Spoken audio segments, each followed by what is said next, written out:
My best friend told the hairdresser to chop my hair the week before my wedding. I'd grown it out for 3 years specifically for the wedding. Rachel knew this. She'd been there through every trim, every deep conditioning treatment, every moment I said no to a fun new cut because I wanted that long romantic updo for my wedding day. She was supposed to protect me at the salon. That's why she came along.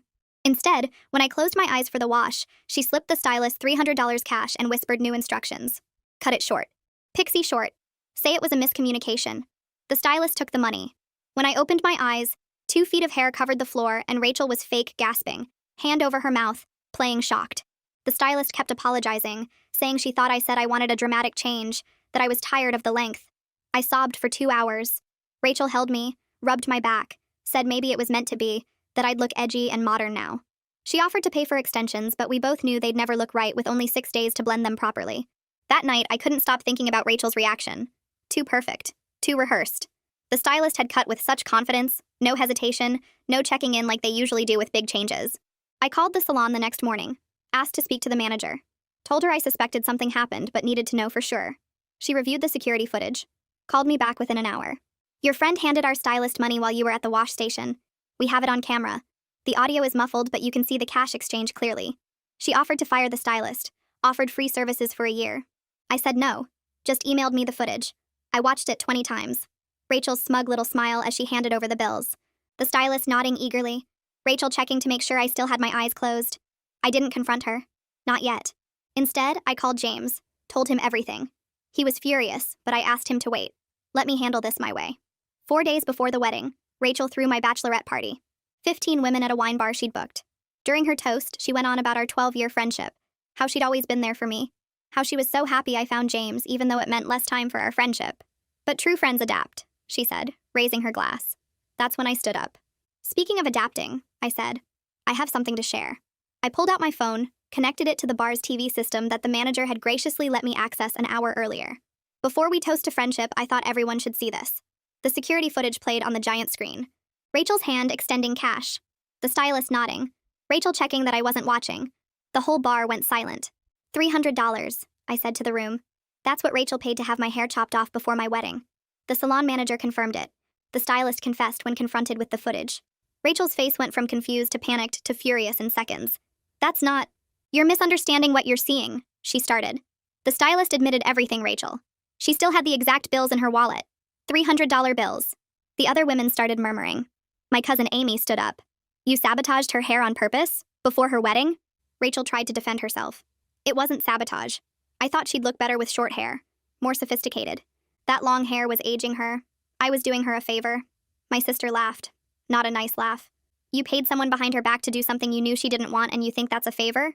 Rachel turned to me. You're being so dramatic about this. It's just hair. It grows back. You're right, I said. It does grow back. But trust doesn't, and neither does friendship after someone shows you who they really are. The room was staring at Rachel now. She tried one more defense. I've been your best friend for 12 years. I've always looked out for you. No, I said.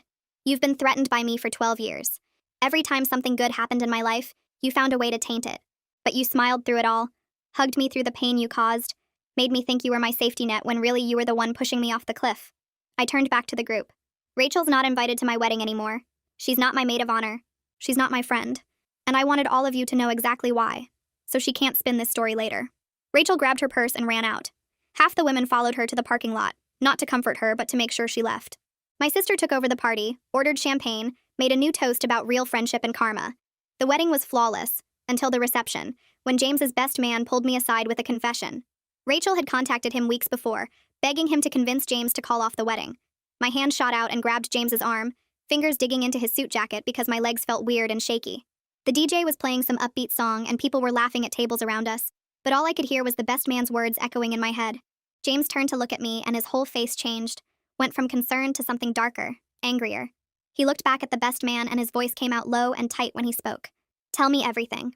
The best man glanced around like he was checking if anyone could hear us, then pulled us further away from the dance floor into a corner near the bar. He said Rachel called him about 3 weeks ago, late at night, crying so hard he could barely understand her at first. She kept saying James was making a huge mistake, that I was controlling and manipulative, that I had him fooled, but she could see through me. The best man said she begged him to talk James out of the wedding, said it was his duty as a best friend to save James from ruining his life. I felt this weird calm wash over me, which was strange because I should have been freaking out. But it made sense now, all of it. The hair wasn't just some jealous impulse. Rachel had been planning to destroy my wedding for weeks, maybe longer. She wanted to stop it from happening at all, and when that didn't work, she went after my appearance instead. James wasn't calm, though. His jaw was clenched so tight I could see the muscle jumping, and his hands were in fists at his sides. Why didn't you tell me? The best man looked uncomfortable, shifted his weight from foot to foot. I did tell someone. I told your parents. We all agreed not to say anything before the wedding because we didn't want to add more stress, and honestly, we thought Rachel was just having some kind of breakdown about losing her best friend. We didn't think she'd actually do anything. James made this sound. Not quite a laugh. More like a bitter exhale. She paid someone to cut off my wife's hair a week before our wedding. I'd say she did something. I touched James's arm again. Gentler this time. Did she say anything else? The best man hesitated, and I knew there was more. Just tell us. He rubbed the back of his neck, looked at the floor. She also said you were cheating on James with someone from your office. She gave me a name and everything. Some guy in your department. Said she had proof, but she was trying to protect James from finding out the hard way. I actually felt myself smile, which probably looked crazy given the situation. That's my gay coworker Walton, who's been with his husband for 6 years. Rachel met him at the company holiday party. The best man nodded like that tracked with what he expected. I figured it was garbage, which is why I didn't take it seriously. But she was really committed to the story. Sent me screenshots of you and this guy having lunch together like that proved something. I needed to tell James's parents about this. And my family. They needed to know how deep Rachel's planning went. How calculated all of this was. I scanned the reception hall and spotted James's mom talking with my parents near one of the centerpiece displays. Come on. We headed over and I tried to keep my face normal because I didn't want to alarm all the guests. When we reached them, James's mom took one look at our faces and her smile dropped. What's wrong? James said we needed to talk privately, and his dad immediately started looking around for a quiet spot. We ended up in this little alcove near the coat check. The 6 of us crowded together while the party continued without us. James's mom kept apologizing before we even explained everything. I'm so sorry, I know we should have told you. We just thought it was wedding jitters or jealousy, and we didn't want to add to your stress. My mom looked confused, glancing between all of us. What are we talking about? The best man filled everyone in, explained about Rachel's phone call 3 weeks ago, the accusations she made, the story about me cheating. My dad's face went red, the way it does when he's really angry but trying to stay controlled. My sister showed up halfway through, must have noticed us all huddled together and got curious. When she heard what Rachel had tried to do, she didn't look surprised at all. We need to document all of this. Everyone looked at her. I'm serious. The hair thing, the bachelorette party, now this. Rachel's going to try to spin some story, play the victim, maybe even spread more lies about you. We need everything written down with dates and details. James was already pulling out his phone. She's right. He started typing, fingers moving fast across the screen. Mom, when exactly did the best man tell you about Rachel's call? His mother thought for a second. It was a Tuesday, about 2.5 weeks ago. He came over for dinner and mentioned it then. James typed that in. And she called him the night before? The best man confirmed. Sunday night, around 11. My sister leaned over to watch James's notes. Include the stylist's confession too and the security footage. The fact that Rachel paid $300 in cash. I pulled out my own phone, opened my email, found the video file the salon manager had sent me. I'm forwarding this to you right now. James's phone buzzed as the email came through. My mom was watching all of this with her hand pressed to her mouth, shaking her head slowly. I can't believe someone could be that vindictive. For 12 years I thought she was my friend. My dad put his arm around my shoulders. She was never your friend, honey. Friends don't do this. I felt this surge of something, not quite anger, more like determination mixed with defiance. I looked at James and his family, at my parents and sister, all of them standing there ready to back me up and protect me from whatever Rachel tried next. I'm not letting her ruin one more second of my wedding day. James looked up from his phone. What do you want to do? I want to dance with my husband. I grabbed his hand and started pulling him back toward the reception hall. Our families followed, and I could hear my sister already talking about making sure everyone knew the real story. The DJ was playing some pop song, and our guests were scattered around, some dancing, some at tables talking and drinking. I walked straight up to the DJ booth, James still holding my hand. Can you play our song next? The one we picked for our first dance? The DJ checked his list and nodded. You got it. The current song ended, and then our song started. The one we'd spent hours debating before finally agreeing on. James pulled me onto the dance floor, and suddenly people were cheering, clapping, forming a circle around us. I wrapped my arms around his neck, and he held my waist, and we swayed together while everyone watched. My short hair felt light and strange, but I didn't care anymore. Rachel had tried so hard to ruin this, had planned and schemed and paid money and spread lies, and here I was anyway. Married to James, surrounded by people who actually cared about me. The song played, and I felt James's breath against my ear when he whispered that he loved me. I said it back and meant it more than I ever had. When the song ended, everyone clapped again, and other couples joined us on the floor. My sister appeared with fresh champagne for me and James, her eyes a little watery but smiling. To real friendship and karma. We clinked glasses and drank, and I felt this weird sense of victory. Not because I'd beaten Rachel at something, but because I'd chosen to be happy despite what she tried to take from me. The reception went late, past midnight, and by the time we got to our hotel room, I was exhausted in the best way.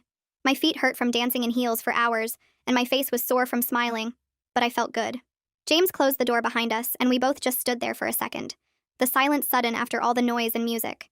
He loosened his tie, pulled it off completely, and sat down on the edge of the bed. I kicked off my shoes and joined him, our shoulders touching.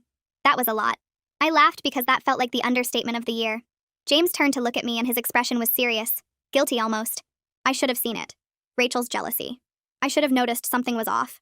I took his hand, laced our fingers together. She fooled me for 12 years. You knew her for what? 3 years? And only through me. You can't blame yourself for not seeing something I missed for over a decade. But the phone call to the best man, the lies about you cheating, that was weeks ago. I could have protected you better. I squeezed his hand harder. You did protect me. You trusted me when I said I needed to handle the hair thing my way. You stood by me at the bachelorette party even though you weren't there. You're standing by me now. That's what matters.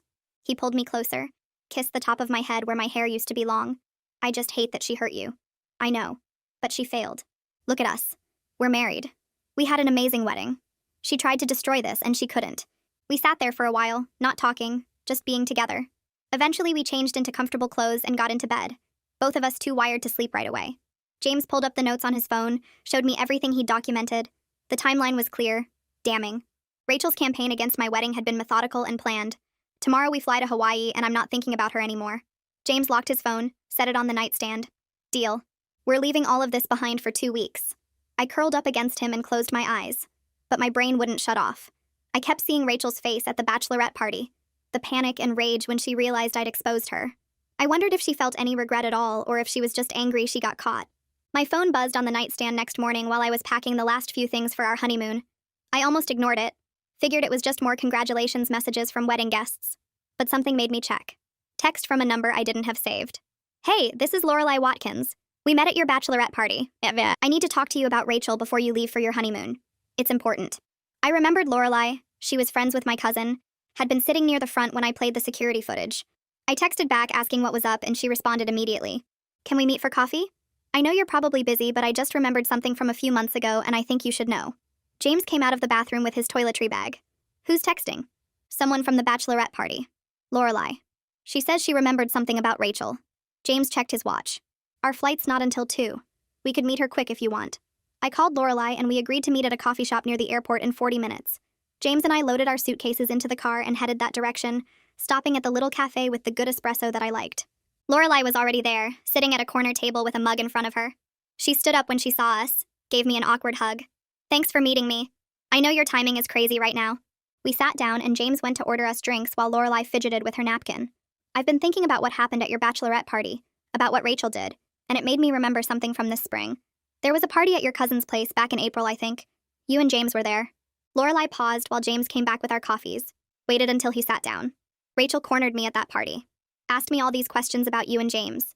How long you'd been together. Whether you seemed really happy. If James seemed committed. I thought she was just being a good friend, looking out for you. But the questions were weird, really specific. She wanted to know if you ever complained about James, if you'd mentioned any problems in the relationship. I felt cold despite the warm coffee shop. What did you tell her? Lorelai looked embarrassed. I said you seemed really happy, that you talked about James all the time in a good way, that you were excited about the wedding. She kept pushing, though, like she wanted me to say something negative. Asked if I thought James was good enough for you, if your family liked him, whether anyone had concerns about the marriage. I told her everyone was thrilled and she got this look on her face, kind of pinched and unhappy. Then she changed the subject really fast. James was leaning forward now, focused. Did she ask about anyone else that night? About other people in our friend group? Lorelai nodded slowly. Yeah, actually. She asked about your coworkers too. Wanted to know if you were close with anyone at your office.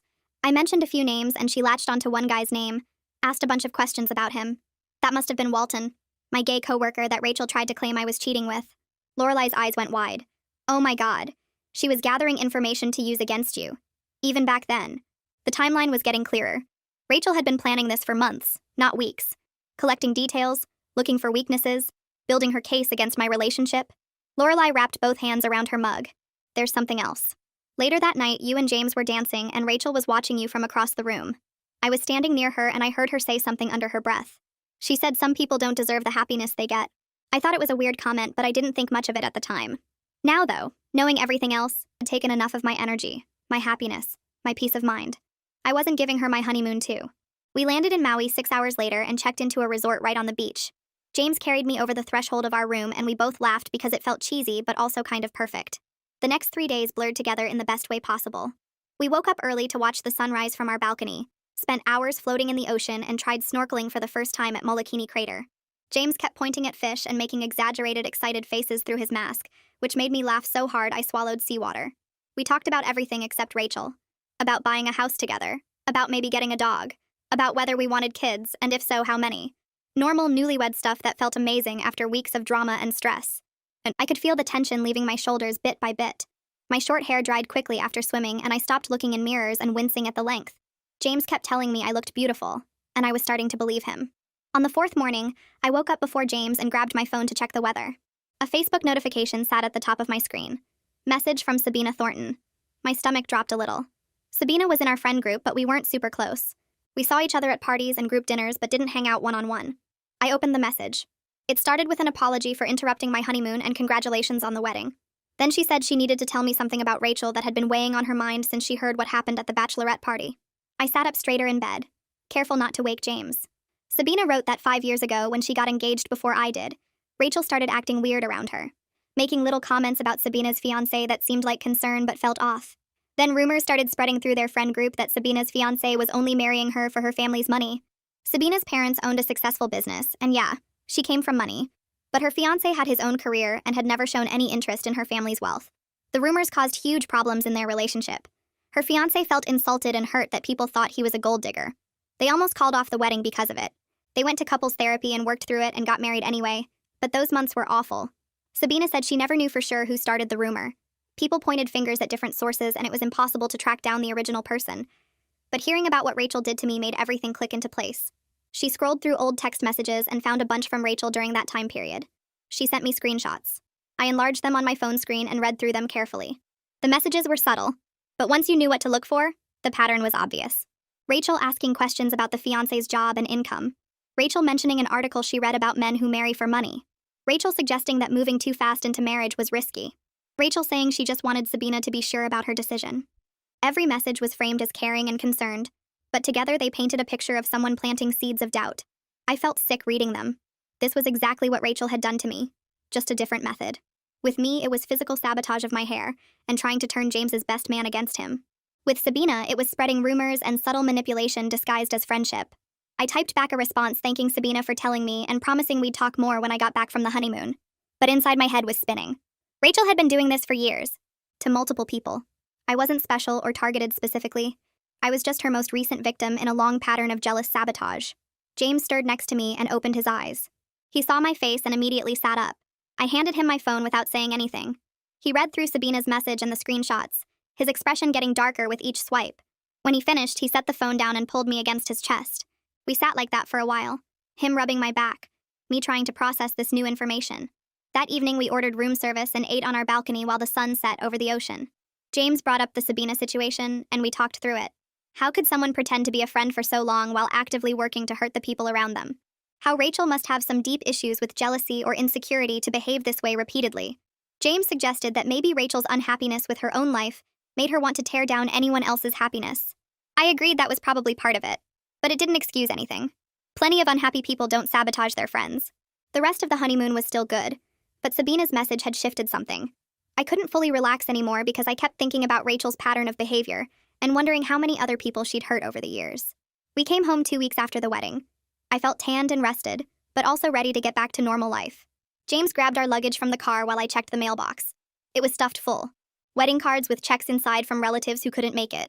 A package from my aunt. Bills and junk mail. And at the very bottom, a plain white envelope with my name and address written in Rachel's handwriting. No return address. My hands started shaking as I pulled it out. James saw my face when I walked into the house and took the other mail from me so I could focus on the letter. I sat down on the couch and carefully opened the envelope. 6 pages. The letter was 6 pages long, front and back, covered in Rachel's neat handwriting. I started reading. The first paragraph was an apology. She was sorry for hurting me. Sorry for cutting my hair. Sorry for trying to stop the wedding. She missed our friendship and wanted to explain herself. Then it shifted. She said she cut my hair because she genuinely thought I would look better with a shorter style. That long hair was aging me and making me look tired. She thought she was doing me a favor by forcing a change I was too scared to make myself. She tried to stop the wedding because she was worried James wasn't right for me. She'd noticed things about him that concerned her, and she felt it was her duty as my best friend to speak up, even if it meant going behind my back. Everything she did came from a place of love and concern for my well-being. I felt anger building as I read. The letter never once acknowledged the actual harm she caused. Never admitted that paying someone to cut my hair without my permission was a violation. Never took responsibility for trying to sabotage my relationship based on her own jealousy. Instead, the last 2 pages positioned Rachel as the victim. She wrote about how I humiliated her at the bachelorette party in front of all our friends, how I turned everyone against her when she was only trying to help me, how she'd lost friendships and her reputation because I chose to make a private matter public. She ended by saying she hoped I'd realize someday that real friends tell you hard truths even when it hurts, and that she'd always care about me even if I couldn't see that now. I finished reading and just sat there holding the pages. James came over and I handed him the letter without speaking. He read it quickly, his jaw getting tighter with each page. When he finished, he called my sister and asked her to come over. She arrived 20 minutes later and read the letter while James made coffee. My sister set the pages down on the coffee table and looked at me with this expression of complete disbelief mixed with anger. She said Rachel was trying to rewrite history and make me doubt my own memory of what happened. That the letter was classic manipulation, making herself the victim and positioning her sabotage as acts of love. She pointed out that Rachel never actually apologized for the harm she caused, only for how I reacted to it. That everything in the letter was designed to make me feel guilty for exposing her, and to make me question whether I'd been too harsh. James agreed completely. He said Rachel was trying to gaslight me into thinking her version of events was the truth. I folded the letter and put it back in the envelope. My sister looked at me and asked what I planned to do.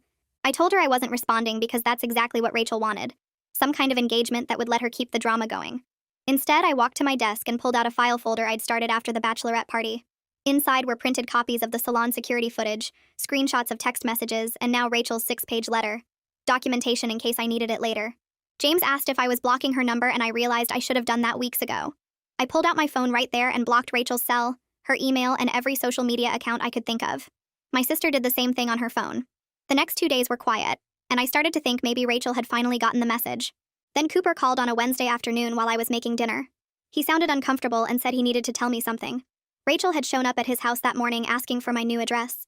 She told him she needed to apologize in person, and that I wasn't answering her calls. Cooper said he refused and told her to leave me alone, that showing up at people's houses asking for information was creepy behavior. She got angry and said everyone was turning against her unfairly. He asked her to leave his property, and she finally did. But he wanted to warn me that she was actively hunting for ways to contact me.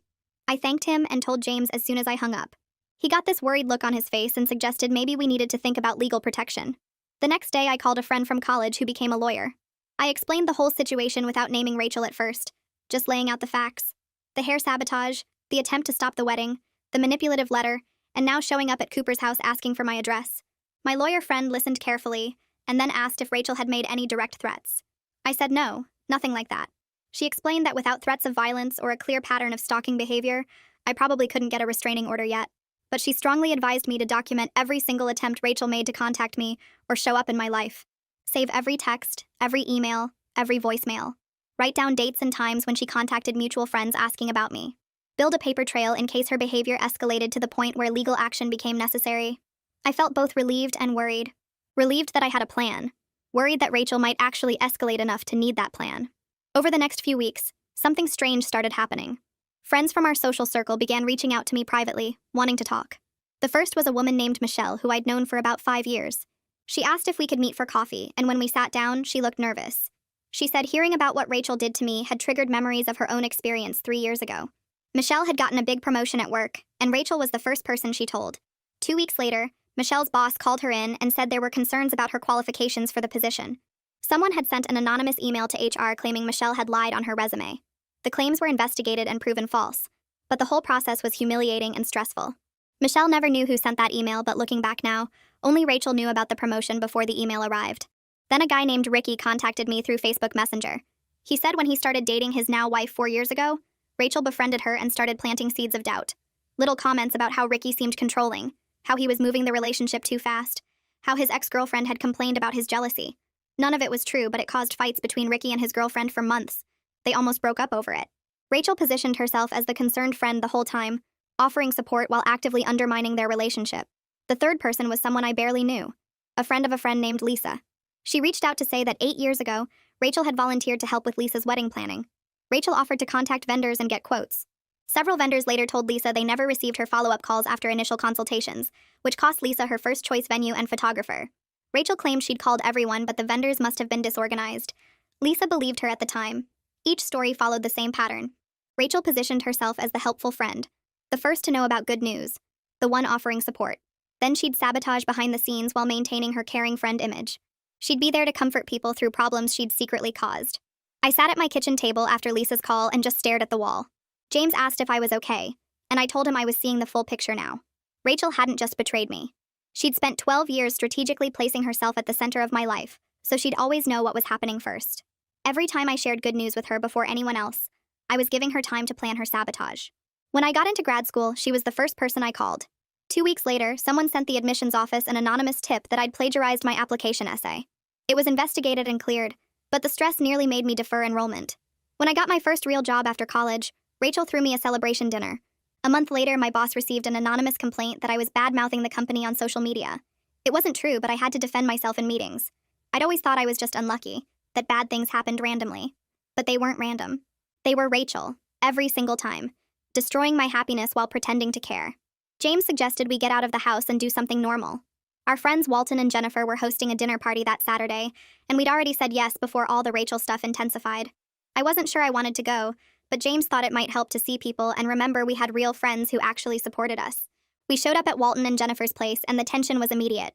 Half the guests were people who'd been at the bachelorette party and witnessed me expose Rachel. The other half were friends who knew about the situation but hadn't seen it firsthand.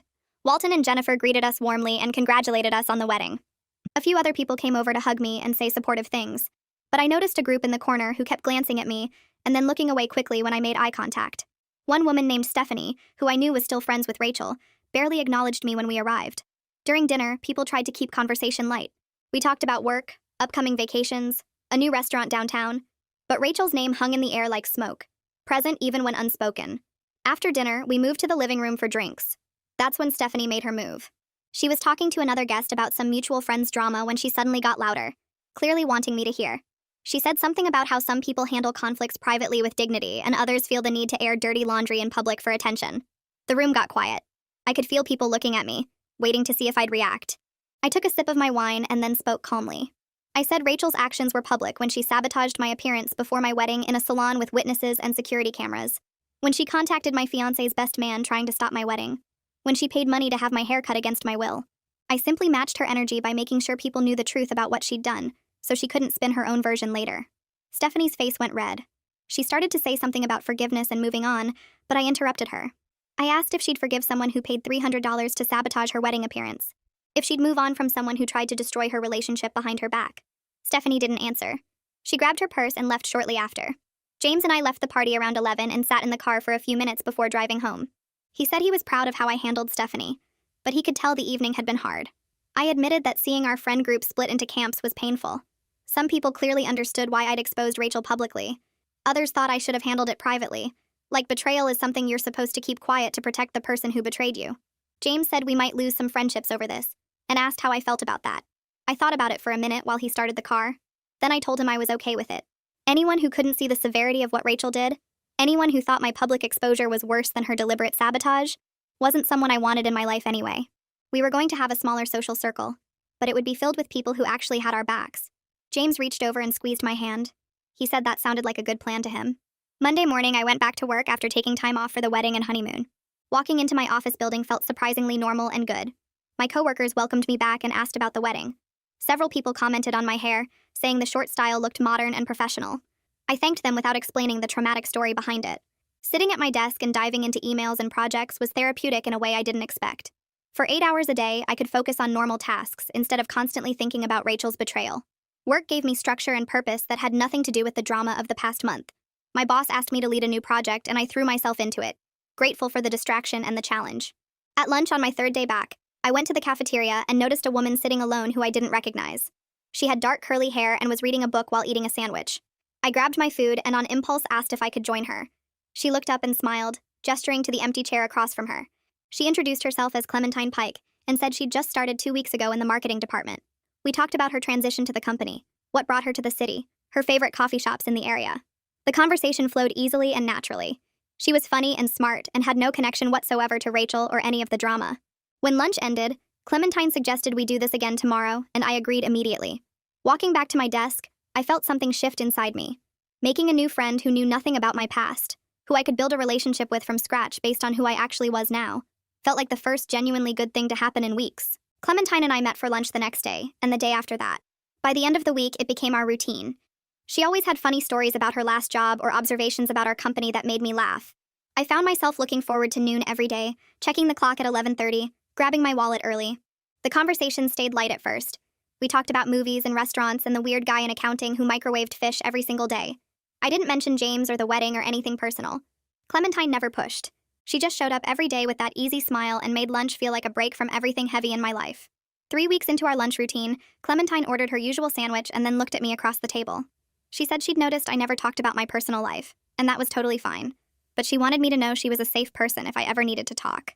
Something about the way she said it, no pressure, just an offer, made my throat tight. I put down my fork and told her I'd just gotten married a month ago. She congratulated me, asked to see pictures. I showed her a few on my phone, careful to avoid any that showed my hair clearly. But Clementine noticed anyway. She asked if I'd cut my hair recently because it looked really short in the wedding photos. I took a breath and told her the whole story. The salon, the cash, Rachel's betrayal, the bachelorette party exposure, everything. Clementine listened without interrupting, her face showing genuine shock and anger on my behalf. When I finished, she reached across the table and squeezed my hand. She said her college roommate had done something similar, not with hair, but with spreading lies about Clementine to their whole friend group because she was jealous of Clementine's relationship.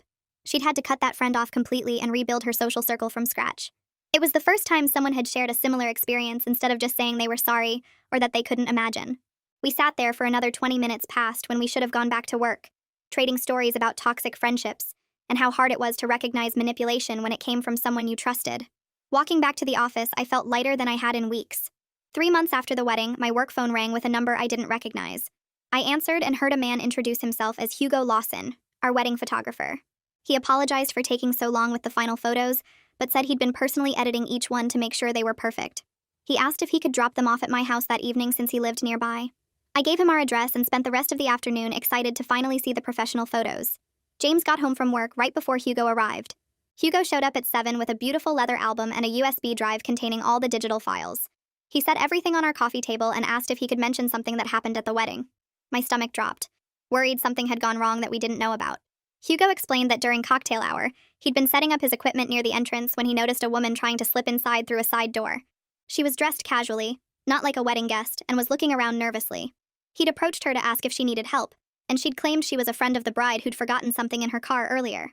But Hugo had photographed our entire guest list during the ceremony and reception, and he recognized her from the bachelorette party footage I'd shown the venue coordinator as someone specifically banned from the wedding. He'd immediately alerted venue security, and they'd escorted her away from the property. She'd argued and insisted she had a right to be there, but security made her leave and watched to make sure she didn't come back. I sat down hard on the couch, my hands shaking. Rachel had actually tried to crash my wedding. After everything, after being publicly exposed and uninvited, she'd still tried to sneak in. James asked Hugo if Rachel had caused any problems or if any guests had seen her.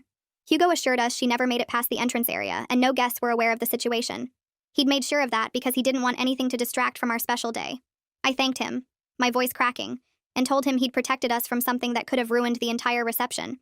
Hugo smiled and said he'd seen a lot of wedding drama in his career, but he'd never seen someone try that hard to sabotage a couple's happiness. He opened the leather album and started showing us the photos. They were stunning. Every single shot captured genuine moments of joy and love. There was one of James and me during our first dance, both of us laughing at something he'd whispered in my ear. Another of my sister giving her toast, her face full of emotion.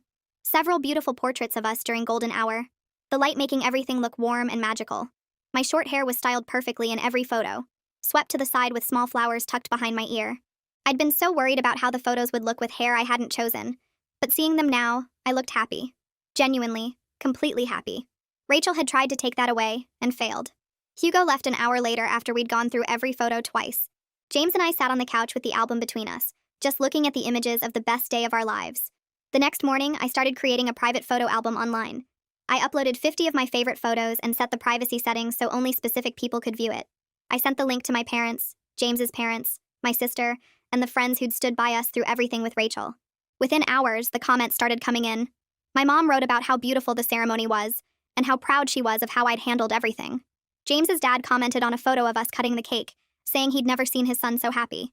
My sister left comments on almost every photo, talking about specific moments she remembered from the day. Sabina wrote that my hair looked amazing, and she was sorry she'd ever doubted that the day would be perfect, despite the sabotage. Looking through the photos again while reading everyone's comments, something shifted in my head. Rachel had taken away the long romantic updo I'd wanted for 3 years.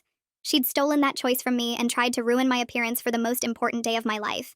But she couldn't take away my happiness. She couldn't take away the love between James and me, or the support of real friends and family, or the beautiful memories we'd made despite her best efforts. The photos proved it. Every single image showed two people completely in love, surrounded by people who genuinely cared about them. That was what mattered.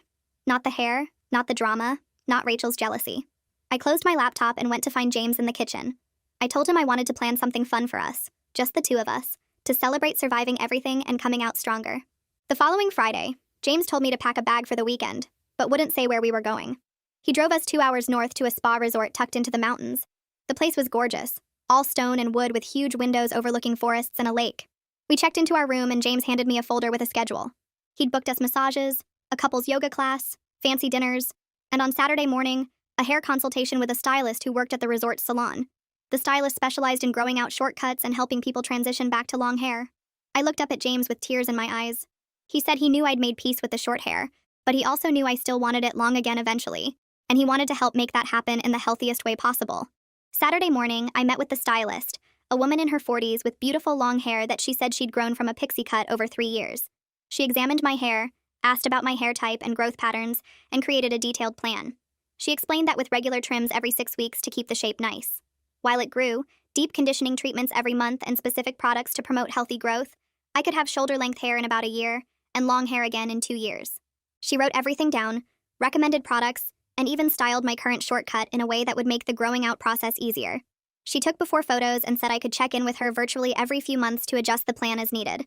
Walking out of that salon, I felt like I'd taken back some control that Rachel had stolen.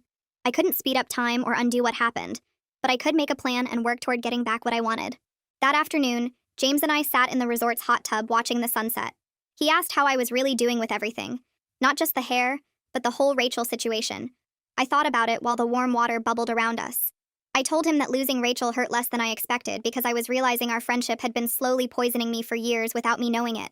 Every time something good happened, Rachel had found a way to make me doubt it or feel guilty about it or worry that I didn't deserve it. I'd thought that was just her being protective or concerned, but really she'd been tearing me down so gradually I didn't notice until she did something so obvious I couldn't ignore it anymore. James said he'd noticed how much more confident I seemed lately, how I made decisions faster and second-guessed myself less. He admitted he'd always thought Rachel was a little controlling, but figured it wasn't his place to say anything since she was my best friend. Now he wished he'd said something sooner. I told him I probably wouldn't have listened, that I had to see it for myself. We talked about how the whole situation had actually made us stronger as a couple, because we'd faced a real crisis together and come out united. James said he was more aware now of toxic people and red flags in friendships. He was grateful I'd had the courage to expose Rachel publicly, instead of just quietly cutting her off, because it forced everyone to see the truth instead of letting Rachel control the story. The sun disappeared behind the mountains, and we stayed in the hot tub talking until our fingers were wrinkled and the stars came out. We got home Sunday evening, and I found a stack of mail on our doorstep. Most of it was junk, but one envelope caught my eye. Plain white, addressed to me at my workplace address, but delivered to our home. I opened it and found another letter from Rachel. This one was different from the first. No apologies, no excuses. Just anger. She wrote that I'd destroyed her reputation and made it impossible for her to keep any friendships in our social circle. People who'd known her for years were treating her like a monster because of what I did. She'd lost friends, been uninvited from events, had people talking about her behind her back. She said I'd taken one mistake and turned it into a weapon to ruin her entire life. The letter went on for 3 pages, getting angrier with each paragraph. She called me vindictive and cruel. She said I was punishing her way beyond what the situation deserved. She claimed that if I'd really been her friend, I would have talked to her privately, instead of humiliating her in front of everyone. The last line said she hoped I was happy with myself for destroying someone who'd loved me like a sister for 12 years. I read the letter twice, my hands shaking, and then showed it to James. He read it and immediately said we needed to do something because Rachel was clearly not accepting that our friendship was over. I called my lawyer friend on Monday morning during my lunch break. I met her at her office that evening and showed her both letters Rachel had sent. My lawyer friend read them carefully and said the pattern was concerning. The first letter tried manipulation and guilt. The second letter showed escalating anger and blame. Rachel was building a story in her head where she was the victim and I was the villain, and that kind of thinking sometimes led to more serious harassment or even threats. She asked if Rachel had tried to contact me any other way. I told her about Rachel trying to crash the wedding, showing up at Cooper's house asking for my address and the various attempts to reach out through mutual friends. My lawyer friend pulled out her laptop and started drafting a cease and desist letter. She explained that this was a formal legal document demanding that Rachel stop all contact with me, my family, my friends, and my workplace. It would be sent via certified mail so we'd have proof Rachel received it. If Rachel continued to contact me after receiving the letter, we could potentially pursue a restraining order or file harassment charges. The letter was firm and clear. It stated the facts of Rachel's sabotage, listed every attempt she'd made to contact me since being cut off, and explicitly demanded that all contact stop immediately. My lawyer friend said she'd have it sent out the next day. The cease and desist letter was sent Tuesday morning via certified mail. I tracked it online obsessively. Rachel signed for it on Friday afternoon. I felt a weird mix of relief and anxiety. Relief that we'd taken official legal action to protect ourselves. Anxiety about how Rachel would react to being threatened with legal consequences. The first week after she received the letter, nothing happened. No calls, no letters, no attempts to contact me through friends. I started to relax slightly. Maybe the legal language had finally gotten through to her. Maybe she'd realized she couldn't keep trying to force herself back into my life. The second week was the same. Blissful silence. I went to work, had lunch with Clementine, came home to James, and didn't think about Rachel for hours at a time. I started to hope that maybe this was finally over. Maybe she'd accepted that our friendship was done and moved on with her life. I should have known better. 2 weeks and 3 days after Rachel signed for the cease and desist letter, my phone rang while I was at work. Sabina's name flashed on the screen. I answered, and she asked if I was sitting down. My stomach dropped. She said she'd been at a coffee shop that morning and overheard 2 women talking about the bachelorette party incident. They were saying they'd heard I'd physically attacked Rachel, that I'd shoved her and screamed in her face, that security had to pull me off her. Sabina had interrupted their conversation to say she'd been there, and that wasn't what happened at all. The women had looked embarrassed and quickly left. But Sabina was worried because if Rachel was spreading that version of events, other people might be hearing it too. People who weren't at the party and had no way to know the truth. I thanked Sabina for telling me and for setting the record straight. After we hung up, I sat at my desk feeling sick. Rachel was rewriting history, making herself the victim of my violence instead of the perpetrator of deliberate sabotage. It was exactly what my lawyer friend had warned might happen. People who wanted to believe Rachel, or who didn't know the full story, might accept her version of events. I needed to get ahead of this before the lies spread too far. I pulled up my phone and started texting everyone who'd been at the bachelorette party. I kept the message simple and direct, explaining that I'd heard Rachel was spreading a different version of events, and asking if they'd be willing to correct the story if they heard it.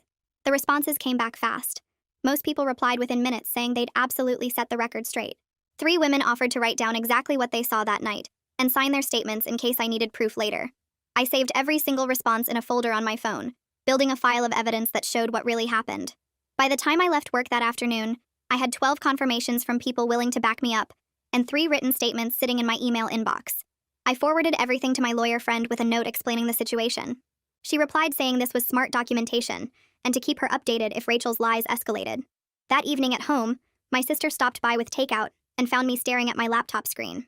I told her about Rachel's new story, about the written statements, about feeling like I was building a case against someone who used to be my best friend. She sat down next to me and suggested I write my own account of everything while the details were still clear in my mind. Not for anyone else to read necessarily, just for myself to have a complete record of what actually happened from start to finish. I opened a new document and started typing. The hair salon appointment, the security footage, the bachelorette party confrontation, the best man's revelation at the wedding, Rachel's letters and attempts to contact me. I wrote for 3 hours straight, including every specific detail I could remember, every exact quote, every moment that proved Rachel's pattern of sabotage. My sister ordered more food and made tea while I typed, not interrupting, just being there. When I finally finished, the document was 11 pages long and I felt lighter somehow. Seeing it all laid out in order made the pattern impossible to deny. Rachel hadn't just made one mistake or had one moment of jealousy. She'd deliberately hurt me over and over, then played victim when I finally exposed her. I saved the document in 3 different places and sent a copy to my sister's email for safekeeping. She hugged me before she left and told me she was proud of how I was handling this, that most people would have just tried to move on and pretend it never happened. 4 months passed and life started feeling normal again. I went to work, had dinner with James, met Clementine for lunch on Thursdays, and slowly stopped checking my phone every hour to see if Rachel had found a new way to contact me. Then one Saturday morning, I stopped at a coffee shop near my apartment and saw a woman I recognized from Rachel's social media photos. She was sitting alone at a corner table and kept glancing at me like she was trying to decide something. Finally, she stood up and walked over, introducing herself as one of Rachel's close friends. She asked if she could talk to me for a minute, and I said sure, curious what this was about. She sat down across from me and admitted she'd been hearing some concerning things lately about how Rachel treated people, and she was starting to wonder if Rachel had been honest about why our friendship ended. I stayed quiet and let her talk. She said Rachel told everyone I'd had some kind of breakdown, that I'd cut my own hair in a panic and then blamed Rachel to avoid taking responsibility for my own actions. I pulled out my phone without saying anything negative about Rachel and asked if she wanted to see what actually happened. She nodded, so I opened the security footage the salon manager had sent me and turned my phone around. We both watched in silence as Rachel handed cash to the stylist. As the stylist nodded and started cutting while I had my eyes closed at the wash station, as Rachel checked to make sure I wasn't watching. The woman's face went pale. She watched the video twice and then looked up at me with this horrified expression. She apologized for believing Rachel's version without questioning it, for not reaching out sooner to hear my side. Then she told me something that made my stomach hurt. Rachel had been getting worse over the past few months, increasingly angry and paranoid, lashing out at anyone who suggested she might have been wrong about anything. The woman said she was seriously thinking about ending her own friendship with Rachel because the constant drama and negativity had become too much to handle. She thanked me for showing her the truth and left the coffee shop looking shaken. I sat there for a while after she left, feeling this weird mix of emotions. Part of me felt good knowing that even Rachel's closest friends were starting to see through her lies and manipulation. But another part of me felt sad that it took something this big and public for people to notice patterns that were probably there all along. How many other people had Rachel hurt over the years? How many times had she played the victim while secretly being the one causing harm? I thought about Sabina and her engagement rumors, about the best man and Rachel's attempt to stop my wedding, about all the small moments over 12 years that I'd brushed off as Rachel just being protective or concerned. The pattern had always been there, but I'd been too close to see it clearly. I finished my coffee and walked home, and for the first time I didn't feel angry at myself for missing the signs. Some people are just really good at hiding who they really are. A week later, James and I hosted a small dinner party at our apartment. We invited 8 people, the friends who'd supported us through everything and never wavered in their loyalty. Sabina came with her husband. Clementine brought wine. My sister made her famous pasta dish. We didn't talk about Rachel at all for the first hour, just ate and laughed and celebrated the fact that James and I were finally married without all the tension and drama that had marked our actual wedding reception. It felt good to be surrounded by people we could trust completely, people who'd proven they genuinely wanted good things for us. Halfway through dinner, someone mentioned they'd heard through mutual friends that Rachel had started therapy. The table went quiet for a second, and everyone looked at me to see how I'd react. I thought about it for a moment and admitted I had complicated feelings about that news. Part of me hoped Rachel would actually work on herself and figure out why she felt the need to sabotage people she claimed to care about. Part of me was skeptical that she'd take real responsibility instead of just finding new ways to play victim. But mostly I just felt relieved that she was focusing her energy on something other than me and my life. The conversation moved on to other topics, and I realized I'd gone through that whole exchange without feeling the sharp anger that used to come up every time Rachel's name was mentioned. 5 months after the wedding, I was getting ready for work one morning when I suddenly realized I'd gone an entire week without thinking about Rachel or the betrayal even once. A whole week where my brain had been occupied with normal things like work projects and dinner plans, and a funny movie James and I watched. My life had genuinely moved forward. I was doing great at my job and had just gotten positive feedback from my boss on a big project. My marriage was strong, and James and I had fallen into comfortable routines that made our apartment feel like home. I'd made new friends through work and through Clementine, people who liked me for who I was now instead of who I'd been in college. Even my hair had grown out into this cute shoulder-length style that I actually preferred to the long hair I'd been growing before. I looked different in the mirror now, but I liked what I saw. That same week, Clementine invited me to join her book club. She said it was a group of 6 women who met twice a month to discuss books, but mostly just drank wine and talked about their lives. I hesitated at first because the idea of walking into a room full of strangers and trying to make friends felt scary after everything with Rachel. But Clementine promised they were good people, and that I'd fit right in. The first book club meeting was at someone's house across town. I walked in nervous and left 3 hours later with 4 new phone numbers and plans to get coffee with 2 of the women that weekend. They knew nothing about my history with Rachel, nothing about the hair sabotage or the bachelorette party confrontation, or any of the drama that had defined my life for months. To them, I was just a normal person who liked the same books they did, and had funny stories about my husband. It was so refreshing to have friendships that weren't colored by trauma, or defined by what I'd survived. These women liked me for me, not because they felt sorry for me, or because they'd witnessed some dramatic confrontation. Just regular friendship based on regular things like shared interests and good conversations. A few weeks later, my sister called while I was making dinner. She'd just seen Rachel at some Italian place downtown with a group of women I didn't recognize. My sister said Rachel spotted her across the restaurant and immediately looked down at her plate, pretending she hadn't seen her. The whole table Rachel was sitting at looked tense and awkward, not like friends having fun. My sister told me Rachel looked different somehow. Tired, maybe, or just unhappy. She said she didn't want to sound mean, But it seemed like Rachel was dealing with the natural results of her own actions, losing friends and respect in our social circle. I thanked my sister for letting me know and went back to chopping vegetables for dinner. The weird thing was, I didn't feel that sharp anger anymore when I heard Rachel's name. Somewhere over the past few months, the fury had faded into something quieter. Just sadness, really. Sad about all those years I spent thinking we had a real friendship when Rachel was actually threatened by me the whole time. Sad that I missed so many red flags because I wanted to believe she cared about me. The whole situation taught me to pay attention to how people actually treat me instead of just listening to what they say. It taught me that real friends show up consistently, not just when it's convenient or when they can get something from it. I thought about Clementine and the women from book club, how easy and natural those friendships felt compared to the constant subtle stress I'd felt around Rachel without even realizing it. 3 weeks after that, James came home from work grinning like crazy. His boss had called him into the office that afternoon and offered him a senior position with a significant raise. We decided to celebrate with dinner at this fancy steakhouse we'd been wanting to try. I wore a blue dress James loved, and he put on the suit from our wedding. The restaurant was perfect, dim lighting and soft music, and we spent 2 hours eating amazing food and talking about what the promotion meant for us. James ordered champagne and we toasted to his success and to our future. Walking back to the car afterward, I felt genuinely happy. The kind of happy that isn't clouded by worry or drama. We were crossing the parking lot toward our car when someone stepped out from between 2 vehicles right in front of us. Rachel. She looked just as shocked to see us as we were to see her.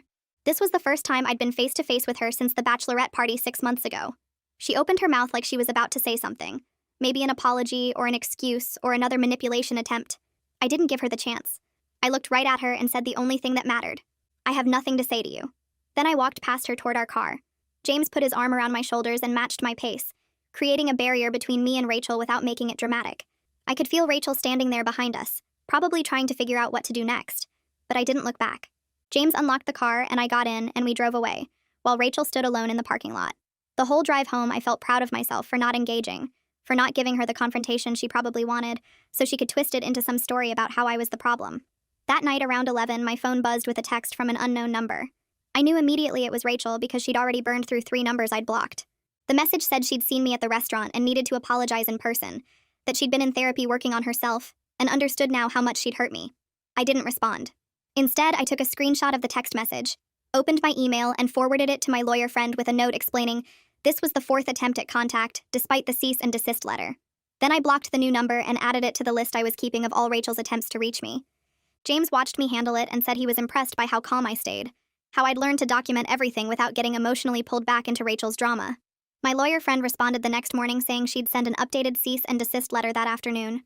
The new letter arrived at Rachel's address 2 days later, this time with stronger language about harassment and potential legal consequences if the contact continued. My lawyer friend sent me a copy and pointed out the section where she'd outlined every attempt Rachel had made to contact me in the past month, showing a clear pattern of ignoring the previous warning. After that letter was delivered, the silence that followed felt different from before. More final somehow. Like maybe Rachel had actually understood this time that I was serious about cutting her completely out of my life.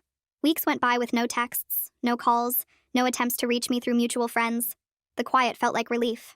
6 months after the wedding, James surprised me with a nice dinner at home to celebrate our half anniversary. He'd ordered food from our favorite Thai place and set up candles on our dining table. After we ate, he pulled out his laptop and suggested we look through our wedding photos together, something we hadn't done since right after the honeymoon. I'd been avoiding the photos, honestly, worried they'd just remind me of Rachel's betrayal and everything she'd tried to ruin. But sitting there with James scrolling through hundreds of pictures, I felt something unexpected. The photos were beautiful. Really beautiful. The photographer had captured so many genuine moments of joy and love, me and James laughing during our vows, our families hugging us after the ceremony, our first dance with everyone watching and smiling. And my hair, the short pixie cut I'd cried over for days, actually looked elegant in the professional photos. Sophisticated and modern in a way that suited the simple dress I'd chosen. Looking at those pictures, I realized Rachel had failed completely. She'd tried to sabotage my wedding day, and instead I'd ended up with photos that showed real happiness, real love, real celebration with people who actually cared about me. A few weeks later, I signed up to volunteer with a women's mentorship program at my company. The program matched experienced employees with younger women who were just starting their careers, helping them handle workplace relationships and professional development. During my first mentorship meeting with a 23-year-old analyst named Maya, she opened up about a coworker who claimed to be her friend, but constantly undermined her in meetings and took credit for her ideas. I didn't mention Rachel by name, but I shared what I'd learned about recognizing manipulation patterns, about the difference between someone who claims to support you and someone who actually does. Maya's whole face changed as I talked, like pieces were clicking into place for her. She said she'd been making excuses for this coworker's behavior for months, But hearing me describe toxic friendship patterns made her realize she needed to set boundaries. Over the next few months, I met with Maya regularly and watched her grow more confident, more willing to stand up for herself. Helping her felt good, like something positive had come from my experience with Rachel, even though Rachel never intended to teach me anything valuable. One afternoon, Clementine and I were having coffee in the break room when she said something that caught me off guard. She told me she'd noticed how much more confident and sure of myself I'd become over the months she'd known me. She said when we first met, I seemed nice but a little uncertain, like I was always second-guessing myself. But now I spoke up more in meetings, shared my opinions without apologizing first, and generally seemed more comfortable in my own skin. I sat there thinking about what she'd said, and realized she was right. Ending the friendship with Rachel had removed this constant low-level stress I hadn't even recognized I was carrying. All those years, Rachel had been subtly undermining me, making little comments that seemed like concern, but were actually designed to make me doubt myself. Without that constant negative voice in my life, I'd started trusting my own judgment more, stopped seeking validation from people who didn't really have my best interests at heart. Clementine had only ever known me without Rachel's influence, and she liked what she saw, which meant the real me was actually pretty okay. My hair had grown several inches by then, and was sitting right at my shoulders in this flattering length that framed my face nicely. I actually loved it more than the long hair I'd been growing before, though I'd never admit that to Rachel. One Saturday morning, I took a selfie in good natural light, my hair looking shiny and healthy, and posted it on social media with a caption about growth and new beginnings. Within an hour, the post had dozens of comments from real friends, people saying I looked happy and confident, people celebrating the positive changes in my life. My sister commented with heart emojis. Clementine wrote that I was glowing. James's mom said I looked beautiful and strong. Even Sabina, who'd shared her own experience with Rachel's manipulation months ago, commented that she was proud of me for moving forward so gracefully. Reading through all those supportive messages, I felt genuinely grateful for the people in my life now, the ones who showed up for me consistently and wanted good things for me without any hidden agenda or secret jealousy. A few weeks later, James and I sat at our kitchen table with my laptop open, browsing vacation packages. I suggested returning to Hawaii for our first anniversary, the same resort where we spent our honeymoon. He looked at me and smiled, understanding immediately what I meant. We wanted to go back to that place where we first started processing everything with Rachel, but this time create purely happy memories without any shadow of betrayal hanging over us. James clicked through the booking page and reserved the exact same room we stayed in before, ocean view with the balcony where we'd watched sunsets. The confirmation email arrived within minutes, and I felt this quiet excitement building, knowing we were taking back something that Rachel had tried to taint. 2 days after we booked the trip, my phone buzzed with a message from Sabina. She said Rachel had moved to a different city for a fresh start, packed up and left without telling most people where she was going. I read the message twice and waited for some strong emotion to hit me, but mostly I just felt nothing. The physical distance between us didn't matter much because Rachel had already become insignificant in my emotional world. I typed back a brief thank you to Sabina for letting me know, then put my phone down and went back to planning our anniversary trip. The following weekend, my extended family gathered at my parents' house for my cousin's birthday party. I was helping set up the dessert table when my sister pulled me into the hallway, away from everyone else. She told me she was proud of how I handled everything with Rachel, from exposing the truth to setting firm boundaries to moving forward without looking back. Then she said something that surprised me. Watching me stand up for myself had inspired her to end a toxic friendship of her own, someone who'd been subtly putting her down for years. We hugged in that hallway, and I felt grateful that something good had come from my painful experience, that maybe other people could learn from what I went through. That evening, James and I curled up on our couch with takeout containers and a movie playing quietly in the background. I leaned against his shoulder and found myself thinking about how the worst betrayal of my life had somehow led to the best personal growth I'd ever experienced. My marriage felt stronger because we'd faced a crisis together and came out united. My friendships were healthier because I now recognized manipulation patterns and refused to tolerate them. My boundaries were clearer, and I enforced them without guilt or apology. Most importantly, I had genuine confidence in myself that didn't depend on anyone else's validation or approval. Rachel had tried so hard to sabotage my happiness, spent years undermining me in ways I didn't even recognize, but in the end she accidentally taught me the most valuable lesson of all. She showed me exactly how to protect and value my own happiness instead of letting toxic people chip away at it piece by piece. While setting up Storytime at the library, an 8-year-old asked, "Have you ever played The Hunger Games?" I smiled. "Like the movie with Katniss Everdeen?" "No, silly. It's when we see who cries first from being hungry. I never lose anymore, but Millie still does." Her little sister, maybe 5, was sitting in the corner clutching her stomach. "How long do you play this game?" I asked, keeping my voice light. "My record is 3 days." Ava beamed with pride. "Daddy marks it on the fridge chart. Millie only made it 1 day before she cried like a baby." My assistant Jackie shot me a glance. That's when I noticed how Ava's dress hung loose on her frame. "That's impressive," I said, trying to keep my voice steady. "Do you play this game a lot?" "Every week. Sometimes twice if we've been bad. Like when I forgot to clean my room, I had to play for 4 days. 4 days is a really long time without food," I said, watching her stuff crackers in her pockets. What happens when someone loses? They have to wait longer. Daddy says only weak kids need food every day. Millie whimpered from her corner. My tummy hurts all the time. Ava whipped around. Shut up, what's wrong with you? You'll lose points. Do you want to wait another week? My hand stilled on the book I was preparing to read. That seems like a long time for the game. Not really. Theo went 9 days once, but then he fainted at school and the nurse got all weird about it. Now he's not allowed to play anymore. She said it with pity for Theo. Theo's your brother? Foster brother. He went to live somewhere else. Daddy said he was too weak for our family. Ava, when did you eat last? I asked casually, like we were discussing the weather. She counted on her fingers. Tuesday. Daddy says I'm getting stronger. It was Saturday. This child hadn't eaten in 4 days and was proud of it. I noticed Millie's hair was thin, patchy in places. Her arms looked like twigs. And what about breakfast? Or snacks? I prompted gently. Oh no, that's cheating. When we play the hunger game, it's nothing at all. Not even milk. Water is okay though, Daddy's not mean. The way she said it, like allowing water made him generous, sent ice through my veins. Well, it's story time, everyone eats, I said firmly, pushing the entire snack tray toward them. Different rules here. While the other children arrived, I watched Ava carefully portion out food to her sister, whispering, eat slow so you don't throw up. My stomach churned. They'd done this before. Ava, I said quietly during snack time, does your mommy play the hunger game too? Sometimes, but she cheats. I caught her eating crackers in the bathroom once. Daddy made her play for a whole week after that. She kept crying and saying she was sorry, but rules are rules. I excused myself to get more supplies and called CPS from my office. I have 2 children here showing clear signs of systematic starvation, I whispered urgently. The older one hasn't eaten in 4 days and thinks it's a game. Back in the story room, I sat close to the girls during reading time. Ava leaned against me, and I could feel her ribs through her dress. Do you play other games at home? I asked during craft time. The strong game, Millie piped up. We stand with our arms up until someone drops them. Ava nodded. I lasted 2 hours yesterday. Daddy says we're building character. She showed me the underside of her arms. Bruises lined them where blood had pooled. Sometimes we play the quiet game in the cold shower. If you make noise, you stay longer. I documented everything on my phone while pretending to take pictures of their crafts. When Ava stood up, I noticed her legs were mottled with purple marks. Those look like they hurt, I said gently. Only weak kids feel pain, she recited. Daddy's making us strong for when the world gets hard. Their mother arrived to pick them up, designer purse swinging, looking annoyed. Come on, girls.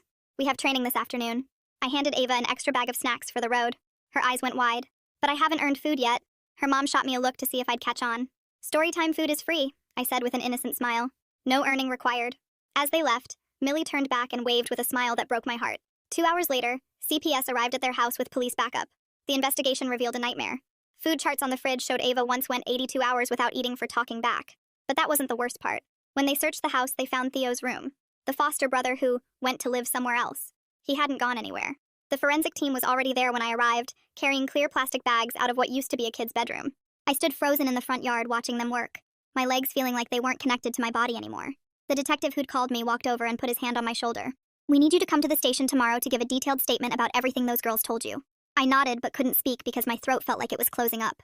They kept bringing out more bags, each one labeled with numbers and letters I couldn't make sense of. The house looked so normal from the outside, just another suburban home with a neat lawn and flower boxes under the windows. That night I couldn't sleep at all. I kept hearing Ava's voice in my head, so proud when she said Theo was too weak for their family. I got up at 2 in the morning and started writing down everything I could remember from story time. Every word the girls said, every detail about the games, the bruises, the way Millie clutched her stomach. I filled 12 pages of a legal pad, my hand cramping from writing so fast. I knew these details might be the only way to get justice for Theo and those 2 little girls. The next morning I drove to the police station feeling like I was moving through thick mud. Detective Lars Murdoch met me in the lobby and led me to a small room with a recording device on the table. He pressed record and asked me to start from the beginning. I told him about the Hunger Games, how Ava hadn't eaten in 4 days and was proud of it. I described the bruises under her arms from the strong game, the purple marks on her legs. He stopped me several times to ask for more details. She said Theo lasted 9 days once before he fainted at the school, I told him. Detective Murdoch's jaw tightened, but he kept taking notes. He told me they'd found journals in the father's desk with detailed records of every punishment session. Pages and pages documenting which child failed which challenge and how long they went without food. Some entries went back 3 years. My phone rang that afternoon while I was trying to eat lunch, but mostly just pushing food around my plate. Caroline Quinn from CPS was calling to update me on the girls. They're in emergency foster placement and getting medical care, she said. Her voice sounded tired and sad. She told me Millie was severely malnourished, her body weight 40% below normal for her age. Both girls had old fractures that never healed right, and scars from punishments I didn't even know about. The doctor said it would take months just to get their bodies healthy again, and who knew how long for their minds. The next day, my supervisor Sharon Sutton called me into her office at the library. She closed the door and pulled the blinds shut. We need to talk about safety protocols, she said. She'd gotten a call from the police warning that the father had connections to extremist groups who might see me as a target for reporting. The library was installing new security cameras that afternoon. We changed all our check-in procedures for children's programs, requiring photo ID and pre-registration. Sharon walked me to my car that night and made sure I got in safely. 2 days later, Detective Murdoch called with news that made my stomach drop. The mother had been caught at the state border with a car full of cash and fake documents. She was trying to run but got pulled over for speeding. They arrested her as an accomplice to murder and child abuse. She kept claiming she was a victim too, that her husband forced her to participate. The detective didn't sound like he believed her. She watched those kids starve and did nothing, he said. The story hit the local news that weekend, and my phone didn't stop ringing. Parents were calling the library in a panic, asking if their kids were safe at Storytime. Sharon and I spent all of Monday fielding calls and emails. We held an emergency parent meeting that night to reassure families. Your vigilance is exactly what protected Ava and Millie, Sharon told them. We explained our mandated reporter training and how we watch for signs of abuse. Some parents thanked me, but others looked at me like I should have known sooner. Caroline Quinn called again on Tuesday, asking for my help with the case file. I need you to write out a detailed timeline of everything that happened during Storytime, she said. She explained that my documentation and quick action gave them the evidence to remove the girls immediately. You probably saved their lives, she said. I spent 3 hours writing out every minute of that Saturday, including exact quotes from what the girls said. I attached the photos I'd taken of their crafts, which also showed the bruises on their arms. 3 days after the discovery, I got a call from someone named Sierra Collins. She introduced herself as the assistant district attorney handling the criminal case. I need to talk to you about being a witness, she said. She explained the charges they were filing against both parents. 3 counts of murder for Theo and the 2 other foster kids they'd found buried in the backyard. Multiple counts of torture and child abuse. Conspiracy charges. They're both facing life sentences, she said. She needed me to testify about what I witnessed and what the girls told me. The worst update came a week later when Caroline called again. Ava keeps asking when the game will be over, she said. The little girl still thought this was all part of her father's training.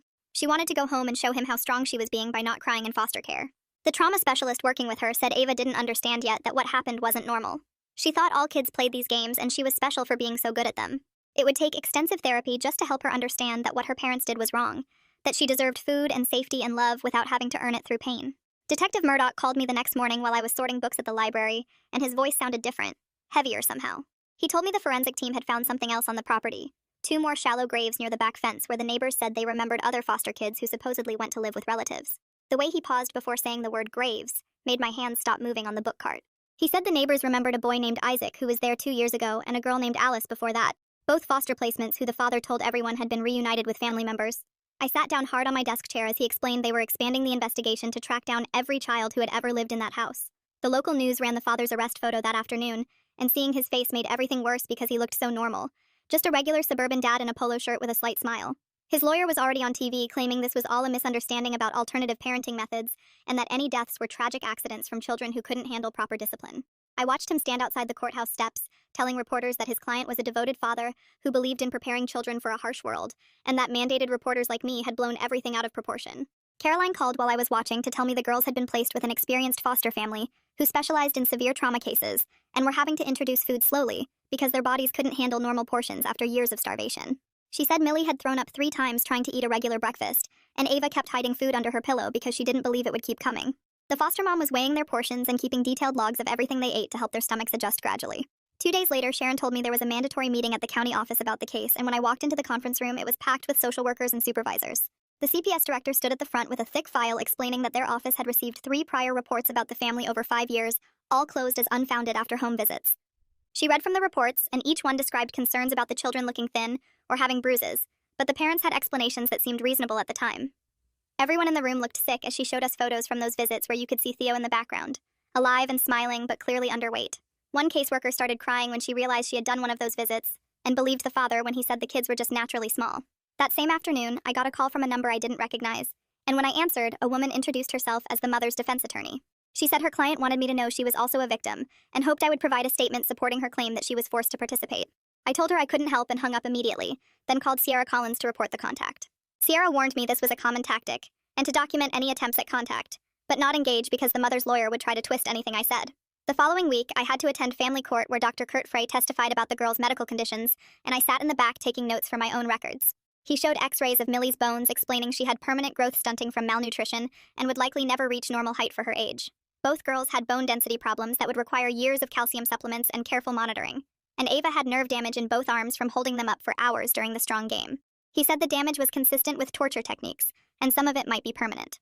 2 weeks after the initial arrest, I found a subpoena in my mailbox, requiring me to testify at the preliminary hearing to determine if there was enough evidence for trial.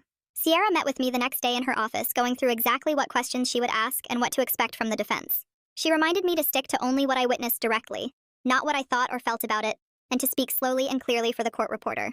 The morning of the hearing, I put on my most professional outfit and drove to the courthouse with shaking hands.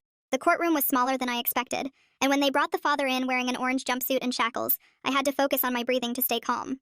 I took the stand and raised my right hand to swear to tell the truth, while he stared at me from the defense table with those same cold eyes. Sierra asked me to describe what happened at Storytime, and I carefully explained finding the bruises on both girls' arms, documenting everything on my phone and calling CPS immediately.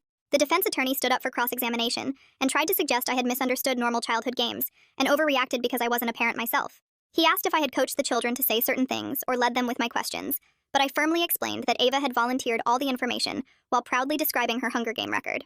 After 2 days of testimony from multiple witnesses, including the forensic team and medical experts, the judge made her ruling. She found sufficient evidence for trial on all charges, including 3 counts of first-degree murder, after seeing the food charts, the graves, and hearing how systematically these children were tortured. Both parents were ordered held without bail as flight risks and dangers to the community, and the judge specifically noted the father showed no remorse, even when confronted with evidence of dead children. A week later, Caroline called with an update that was somehow both heartbreaking and hopeful about Ava's progress in therapy. She said Ava had finally cried for the first time since being removed from the home when her therapist helped her understand that Theo wasn't coming back, that he hadn't gone to live somewhere else but had died in that house.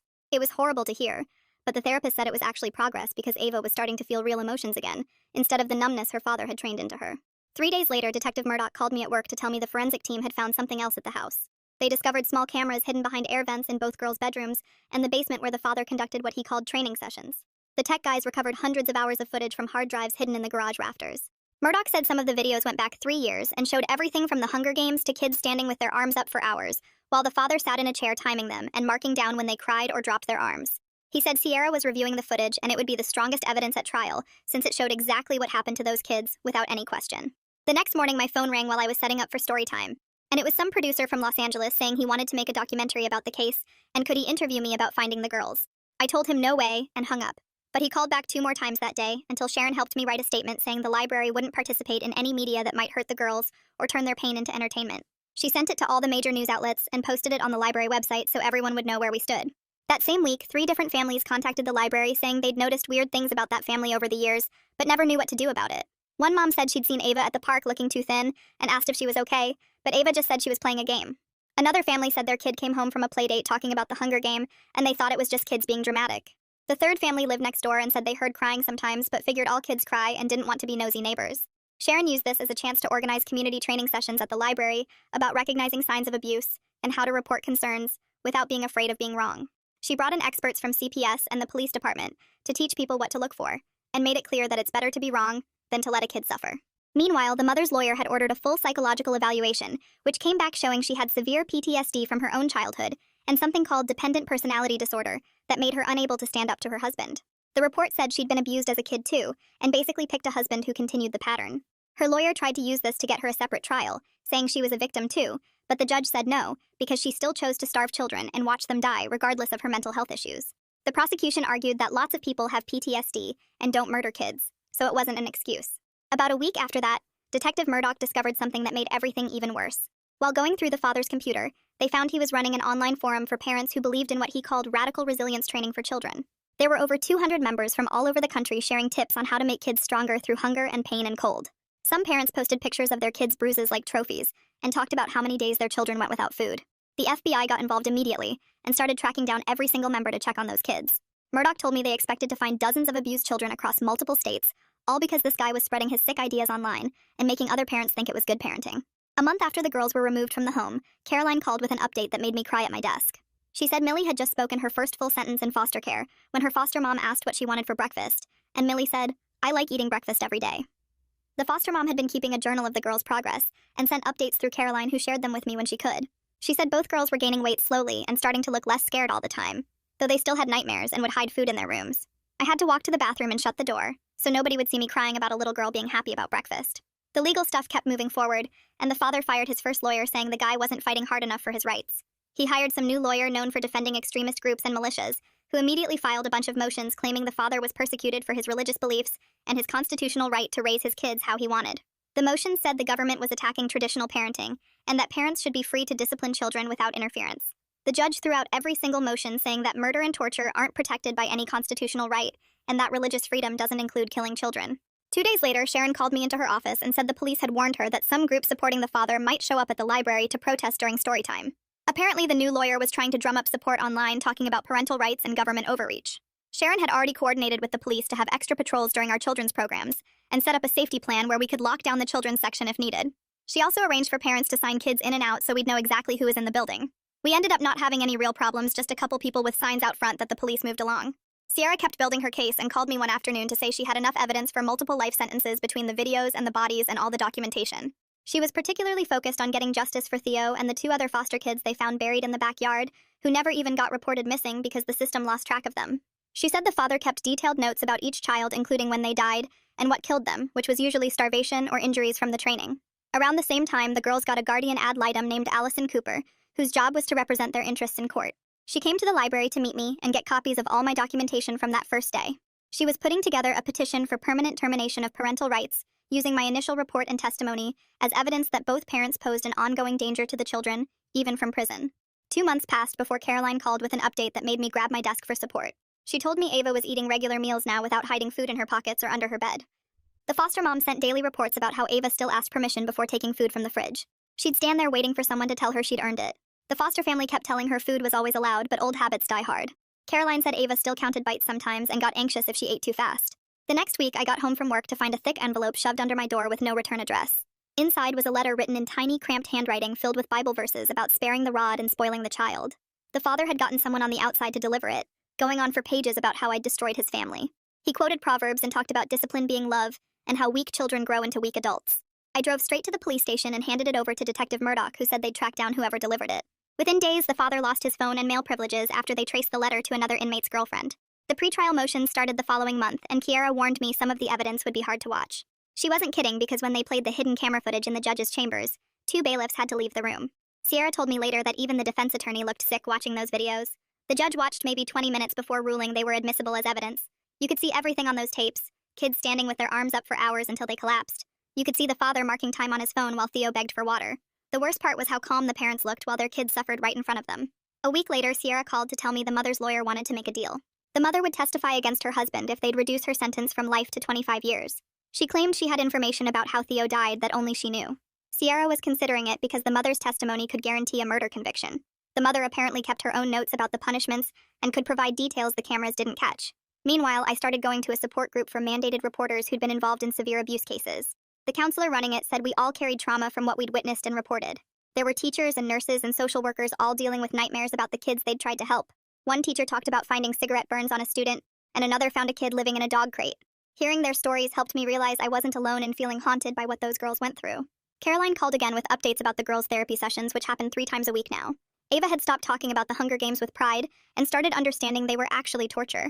But she still struggled with the idea that her father had been wrong because he'd convinced her everything was training. Millie was making faster progress and had started playing with other kids at the school without being afraid. The therapist said Millie might recover more fully because she was younger when it started. Around the same time, Detective Murdoch told me the FBI had shut down the father's online group after finding dozens of families using his methods. They'd found spreadsheets with punishment schedules and starvation charts being shared between parents across the country. 43 kids got removed from homes in 12 different states because of that investigation. Some parents had been starving their kids for weeks using the father's exact system. 3 months after that first Saturday when I'd called CPS, jury selection finally began for the trial. Sierra spent hours questioning potential jurors about whether they could handle hearing about child torture and murder. She had to excuse dozens of people who said they couldn't be impartial after learning kids had been starved to death. Some people broke down crying just during the initial questioning about the charges. The process took 2 weeks because they needed people strong enough to see the evidence but human enough to understand its horror. That's when the mother officially flipped and agreed to testify against her husband for a plea deal. She told prosecutors that Theo had lasted 12 days without food before his organs started shutting down. She described how they'd made him drink salt water to make him throw up when he snuck food. She admitted to holding him down while her husband beat him for crying from hunger. She gave them dates and times and details about how they'd buried him in the backyard at night. She also confirmed the other 2 bodies were foster kids who'd died the same way. With the trial starting soon, Sierra scheduled me to testify on day 3 and walked me through everything again. She showed me where I'd sit and explained how the defense would try to make me look like an overzealous busybody. She reminded me to stick to exactly what I saw and heard without adding opinions or conclusions. The defense attorney would probably suggest I'd misunderstood innocent games or blown things out of proportion. She told me to stay calm no matter what they said, and just tell the truth about that Saturday morning. The morning of the trial came faster than I expected. I sat in the witness waiting room with my hands folded, watching other people come and go, while Sierra stood in the courtroom laying out what happened to those kids. Through the door, I could hear her voice carrying as she showed the jury those food charts from the fridge. She explained how Ava went 82 hours without eating, and how Theo and 2 other foster kids died from the same torture. The bailiff came to get me after lunch on the 3rd day. Walking into that courtroom felt like stepping into a nightmare where everything was too bright and too quiet.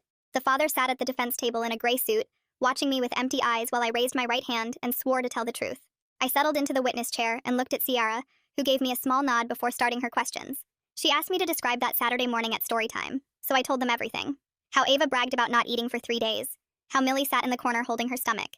How they talked about the Hunger Games like it was normal. I described finding the bruises under Ava's arms from the strong game and the purple marks on her legs.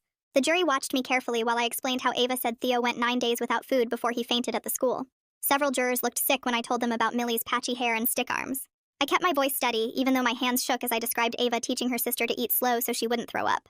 The defense attorney stood up for cross-examination with a fake smile that made my skin crawl. He suggested I misunderstood what the girls said, that maybe they were playing pretend or exaggerating like kids do. I told him Ava counted on her fingers to show me she hadn't eaten since Tuesday and it was Saturday. He asked if I coached them to say things about Hunger Games, if maybe I put ideas in their heads.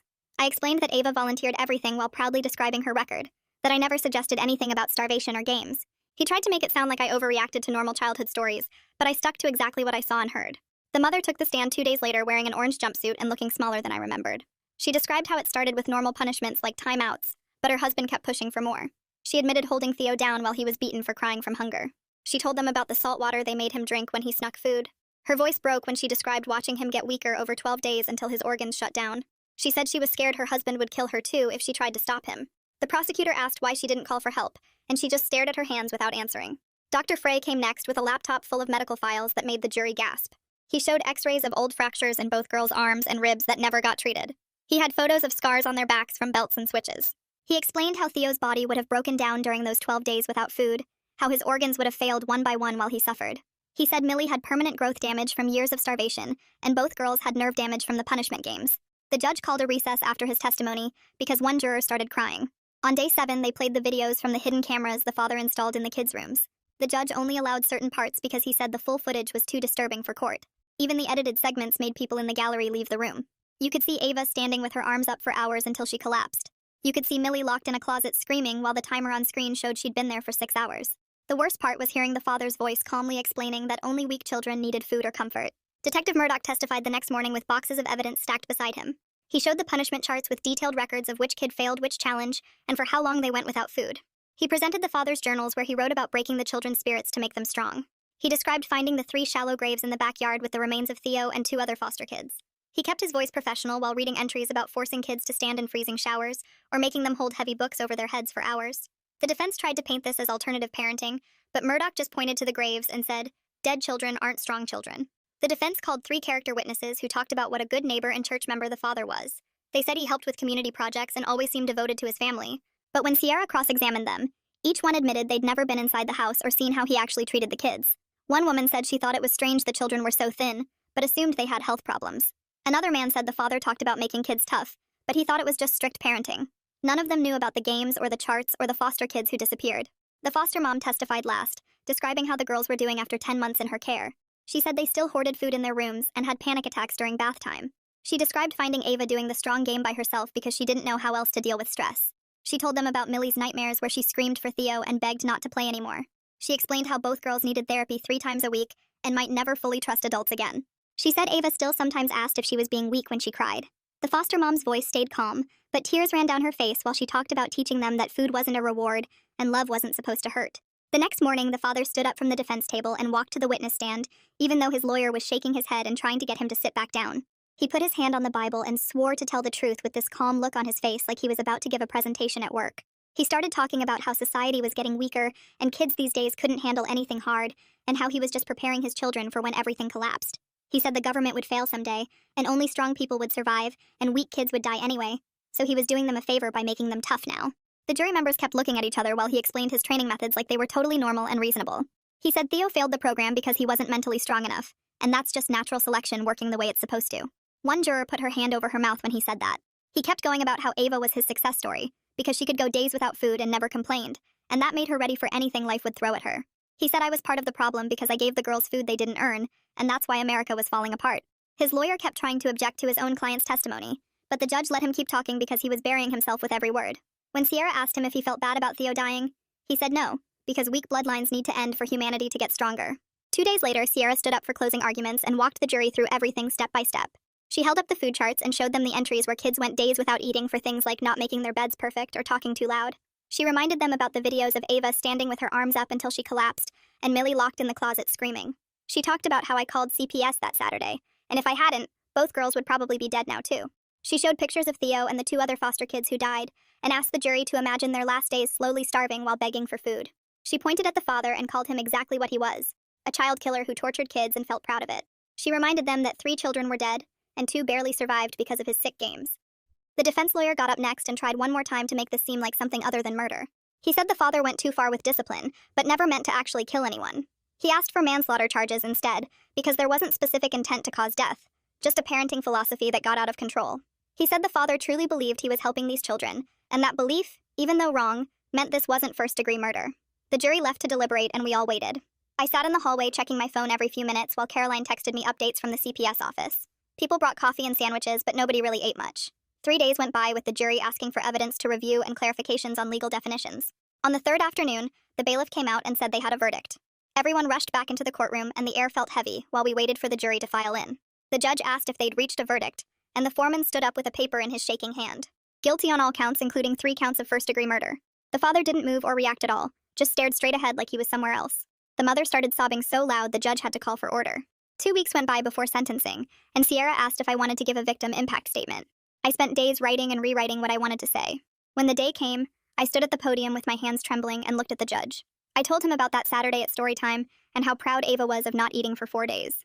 I talked about how this case haunted everyone who learned about it, and how those images would never leave my mind. I said Ava and Millie would need therapy and support for the rest of their lives because of what they went through. I asked the judge to think about Theo and the other kids who died alone and hungry and scared. The judge looked at the father for a long time before speaking. He called him a monster who tortured innocent children and tried to dress it up as making them strong. He said the father showed no remorse even after watching videos of dying children begging for food. He said this was the worst child abuse case he'd seen in 30 years on the bench. He sentenced the father to life in prison, without the possibility of parole. The father finally showed some emotion then, his jaw tightening as the reality hit him.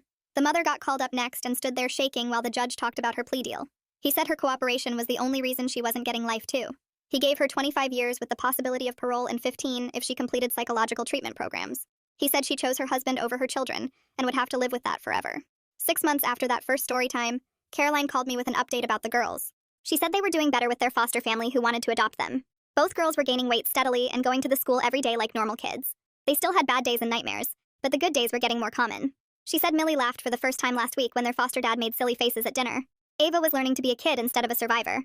Around that time, Sharon called a meeting with all the library staff about creating a new training program. We spent weeks putting together materials about recognizing abuse using everything we learned from this case. We made handouts about warning signs and what questions to ask and when to call CPS. We also started a fund for books and educational materials for kids recovering from trauma.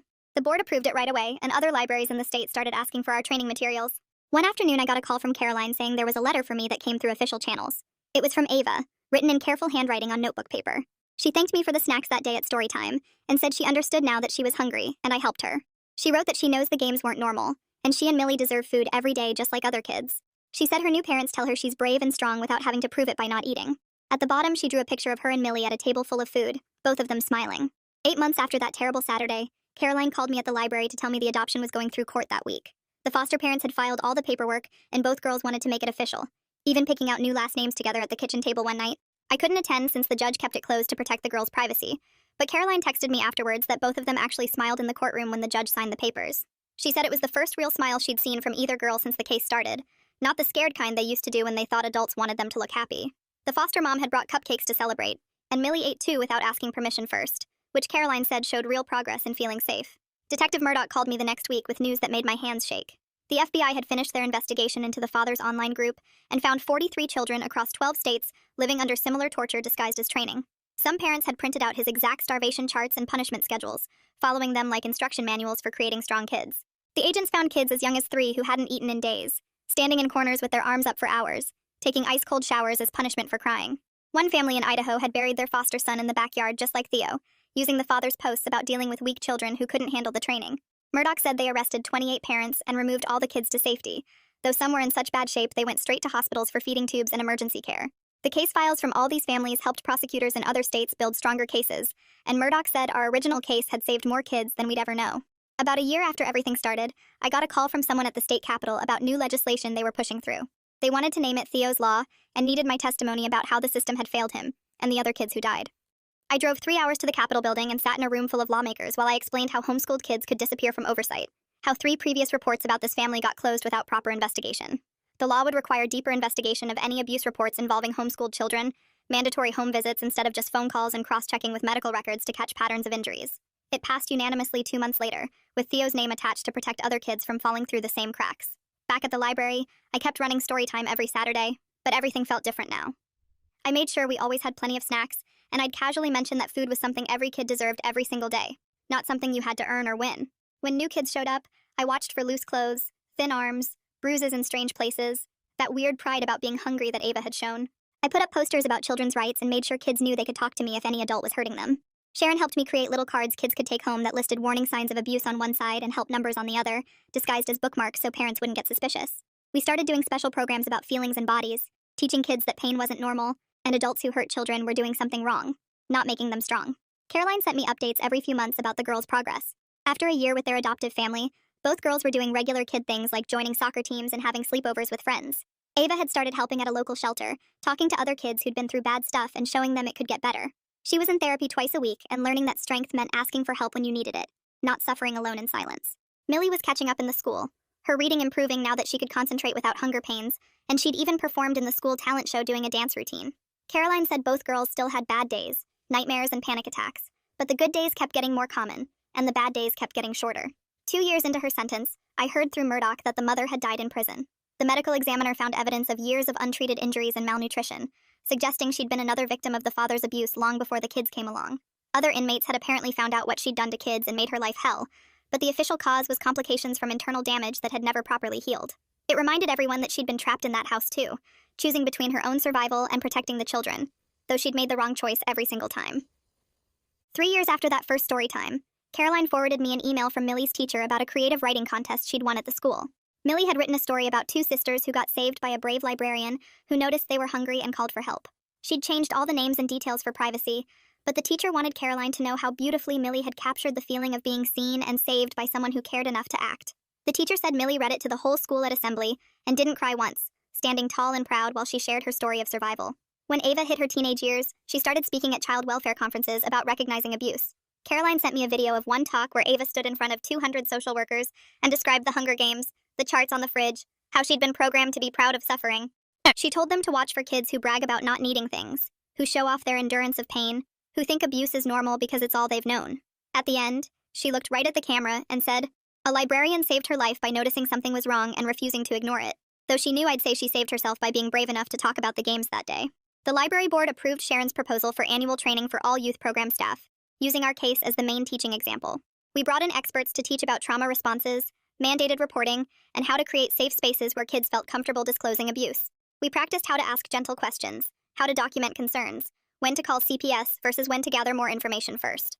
Other libraries across the state started requesting our training materials, and within 2 years it became part of standard orientation for anyone working with kids in public programs. 5 years after everything began, Caroline sent me one last photo that made me cry at my desk.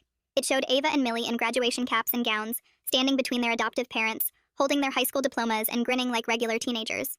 Both girls looked healthy and strong in the real way, not the twisted version their birth father had tried to create through starvation and pain. Caroline's note said Ava was heading to college to study social work, while Millie had gotten into art school, both of them determined to help other kids who'd been through darkness. Their adoptive parents had given them everything they'd needed to heal, therapy and patience and unconditional love, though Caroline said the girls had done the hard work of learning to accept that love and believe they deserved it.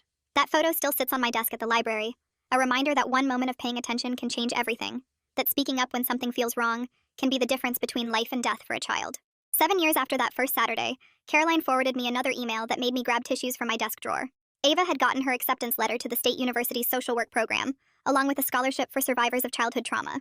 The email included a photo of her holding the letter, grinning next to Millie, who was waving her own acceptance to the local art college. Caroline's note mentioned that Ava had written about wanting to specialize in recognizing hidden abuse in her application essay, describing how one person noticing small signs had saved her and her sister from dying like Theo and the others. Millie's portfolio for art school included a series of paintings about hunger and healing that her teachers said were powerful enough to make viewers cry. Their adoptive parents drove them to campus visits where Ava asked detailed questions about internship programs at Child Protective Services, while Millie spent hours in the art therapy studios learning about using creativity to help traumatized kids process their experiences. I sent them both congratulations cards with library bookmarks tucked inside, remembering that scared little girl who once thought going 4 days without food made her strong.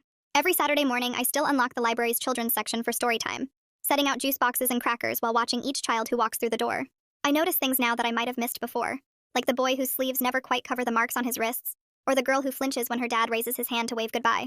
I keep CPS on speed dial and document anything concerning with photos on my phone, knowing that one call can mean everything. Last week, a new girl named Alice told me proudly that she only needs 3 hours of sleep because her stepmom is teaching her to be tough, and I felt that familiar cold feeling in my stomach as I reached for my phone. Thanks for hanging out with me through all these questions and wonderings today. I had a lot of fun just sharing this time with you all and seeing where it went.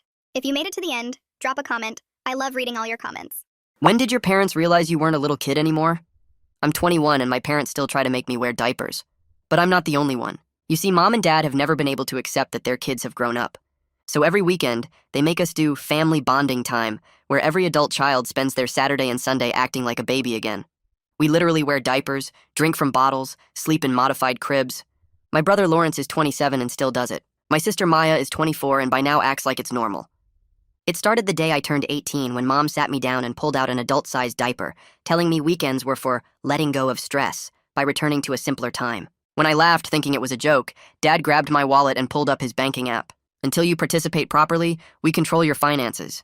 Why do you think we were the ones to set the accounts up? They'd already done it to Lawrence and Maya, even got power of attorney when they turned 18 by mixing it in with college paperwork. They legally controlled their whole lives. So every Friday at 6 p.m., my siblings would change into oversized onesies and pretend to be toddlers until Monday morning. The first time Maya tried to refuse, Dad drained her account and called her employers with concerns about their mental stability. By 19, I was trapped too. My college tuition was held hostage, and my health insurance used as leverage. So every weekend, I sat in our living room in a diaper while Mom spoon-fed us mashed apples and Dad read us picture books. Lawrence would suck his thumb because Mom gave him extra privileges, access to his own checking account, if he was authentic. Maya had completely dissociated, talking in a baby voice even during the week sometimes. The worst part was the photos. Mom documented everything. She'd pull out her Polaroid throughout the day, and over the years made hundreds of albums labeled My Babies, with pictures of us as adults in diapers, being bottle-fed, having our faces wiped. She made backups on clouds we didn't know passwords to, and threatened to send them to our employers and friends if we ever tried to leave. The breaking point came last Thanksgiving. My girlfriend Maria didn't know about any of this. I'd kept her away from my family for 2 years, making excuses about why she couldn't visit. But then, she surprised me. She showed up at the house Friday evening with flowers for my mom. I peered through the peephole, and when I saw Maria smiling at me, I froze. I was in a literal diaper. I couldn't answer the door.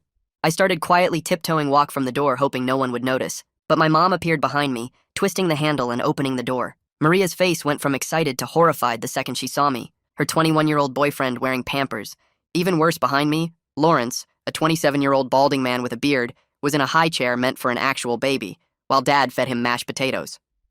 Maya, who sat next to my girlfriend in AP history back in high school, was on the floor in Hello Kitty pajamas, playing with toy cars and drinking out of a baby milk bottle. "What the duck?" Maria whispered. Mom, however, was all smiles. She had no shame about the tradition. "You must be Maria," she squealed. "Perfect timing. We have an extra outfit for you." Maria's jaw dropped. "Mom, no," I went to protest. "Either she participates or she leaves forever," Dad cut me off, holding up his phone with all the photo albums displayed. "And I'll send these to your entire social circle." Maria was backing away, her own phone out filming us. "This is insane. You're all insane." "Get her phone," Mom suddenly screamed. "She can't have evidence." Just as she lunged for Maria, Lawrence snapped. 27 years old, sitting in a high chair in a bib, and he just started screaming. "I hate you! I hate this! I'm almost 30 years old!" He ripped his bib off. That's when Dad slapped him. Hard. "You're nothing without us. Check your bank account." But Lawrence wasn't having it. He slapped my dad back even harder. Dad stumbled to the floor. All of a sudden, Maya was rocking back and forth. "I want to leave." Mom had started panicking, trying to decide whether to rush to her bleeding husband, her 3 grown children defying her, or Maria, who was actively calling 911. She chose the latter. She grabbed a nearby fork and lunged for Maria. I didn't even think. I acted on instinct and tackled my own mother.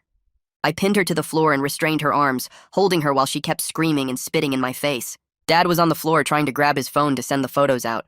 But Lawrence had grabbed his wrist and was now standing on it, Maya just kept rocking and crying.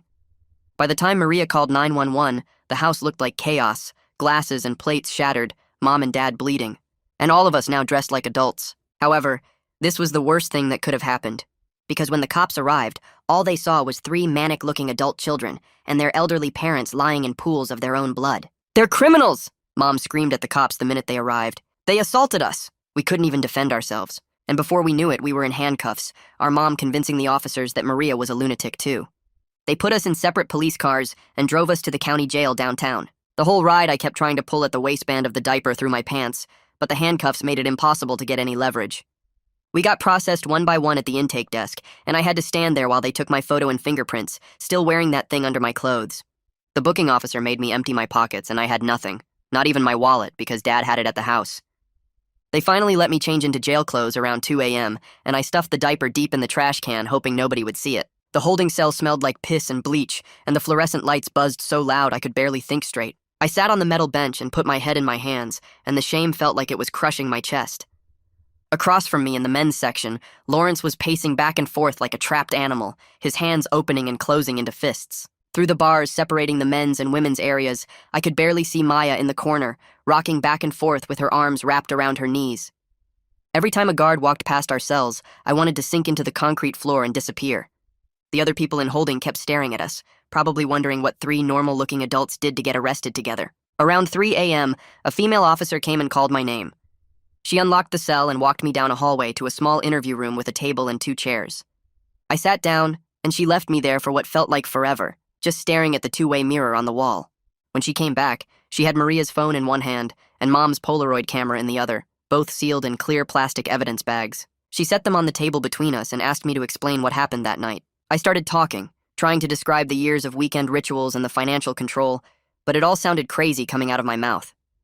The officer wrote notes on a yellow pad and didn't look at me much. She asked about the fork, about Mom's injuries, about why I tackled my own mother.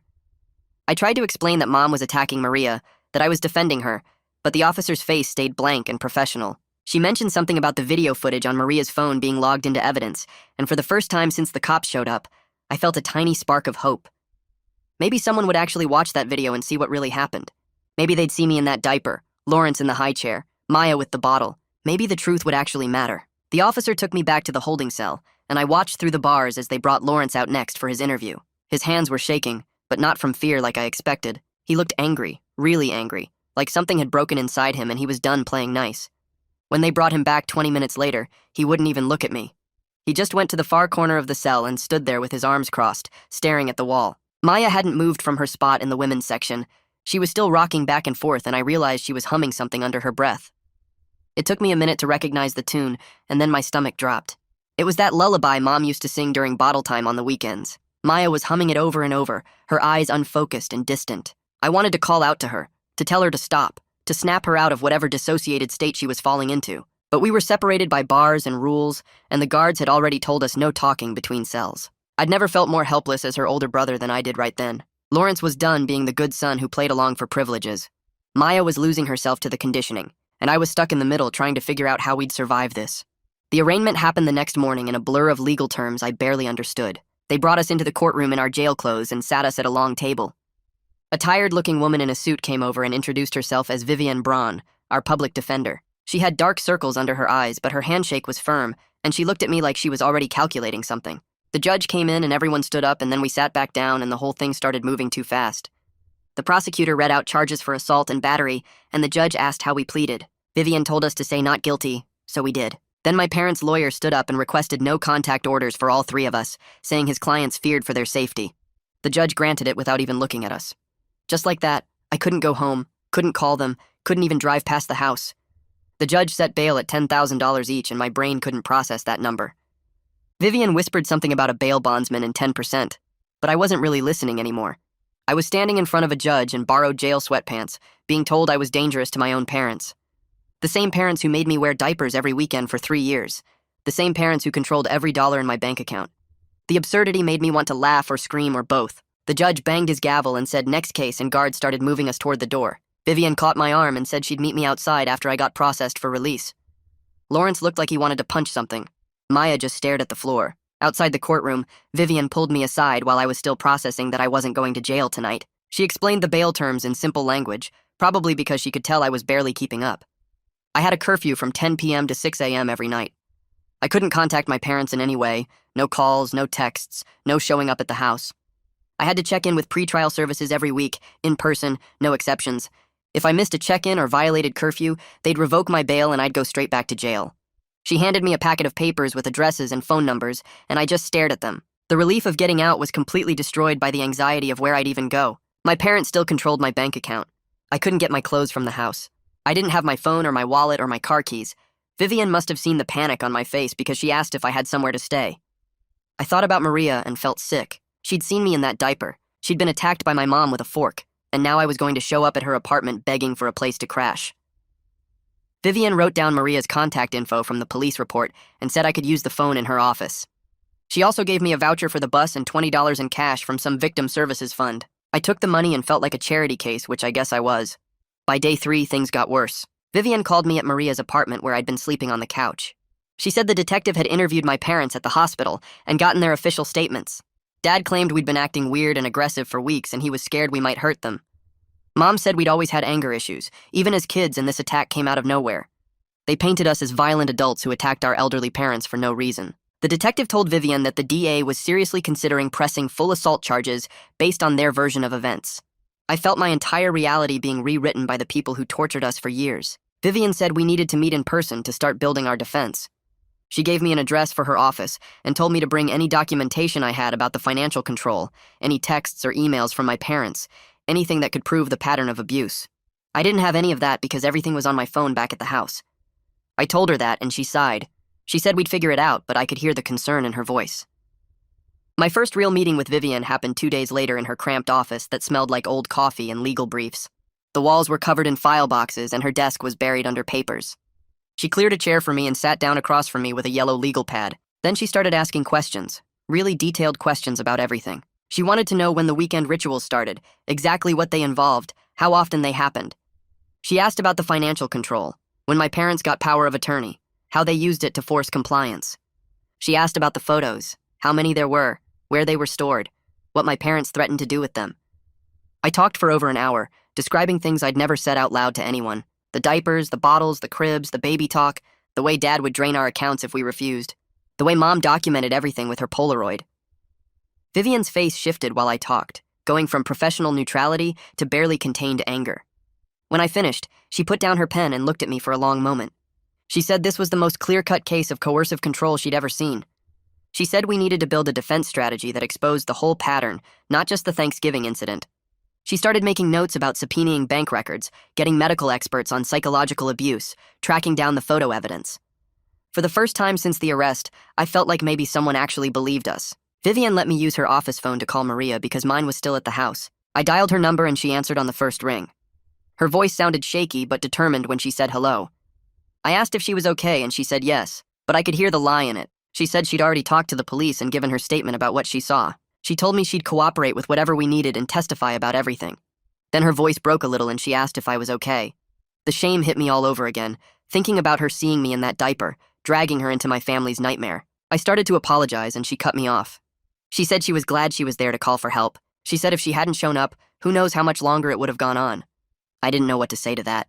We talked for a few more minutes about practical stuff, about me staying on her couch, about when I'd be back. When I hung up, Vivian was watching me with this thoughtful expression. She said Maria's testimony would be crucial, and having an outside witness with video evidence could make or break our case. Reality hit hard when I left Vivian's office and started trying to figure out my immediate future. Every part of my life was tangled up with court dates and restrictions. I worked part-time at the campus bookstore, and my shift schedule was going to conflict with the weekly pretrial check-ins. I had to tell my manager I'd been arrested, but I couldn't explain why without getting into the whole mess. I went to the bookstore and asked to speak to my manager privately. She took me to the back office and I told her I was dealing with a legal situation and needed to adjust my schedule. She asked what kind of legal situation, and I said assault charges. Her face changed immediately. She said she'd need to talk to HR about whether I could keep working there with pending charges. The next day, the HR person called me in for a meeting. She'd already talked to my manager and looked uncomfortable when I sat down.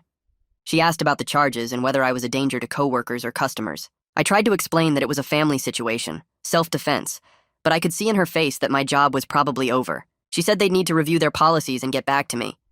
I walked out feeling the walls of my life closing in from every direction. Vivian helped me pull my credit report the following week, and we discovered the full extent of the financial trap my parents had built. They were listed on every single account I'd ever opened, from my first checking account at 16 to my current savings account. They were co-signers on my student loans, which meant they could access all that information and make decisions about payments. The power of attorney they'd gotten when I turned 18 gave them legal access to basically everything. Vivian pointed out transactions I'd never authorized, regular transfers from my accounts to theirs labeled as rent and therapy costs. My tuition payment for spring semester was due in 3 weeks, and they controlled the 529 college savings account. My health insurance ran through Dad's work policy, which meant he could cancel it whenever he wanted. I literally could not access my own money without their permission. Vivian made copies of everything and started building a file. She said we needed to document every instance of financial exploitation and control. She also said I needed to open a new bank account in only my name and start the process of separating my finances, but that would take time. Time I didn't have with tuition due and no access to funds. I left her office feeling like I'd never really understood how trapped I was until that moment. The bail bondsman's office smelled like cigarettes and old coffee when I walked in the next morning to sign the final paperwork. He pushed a payment schedule across his desk and explained I owed him $1,200 for the 10% fee on my bail, money I didn't have in any account I could access. I stared at the numbers and felt my stomach drop, because this was just one more debt piling on top of everything else. Maria had offered to help cover it when I called her from outside the office, but I could hear the strain in her voice even though she tried to sound casual about it.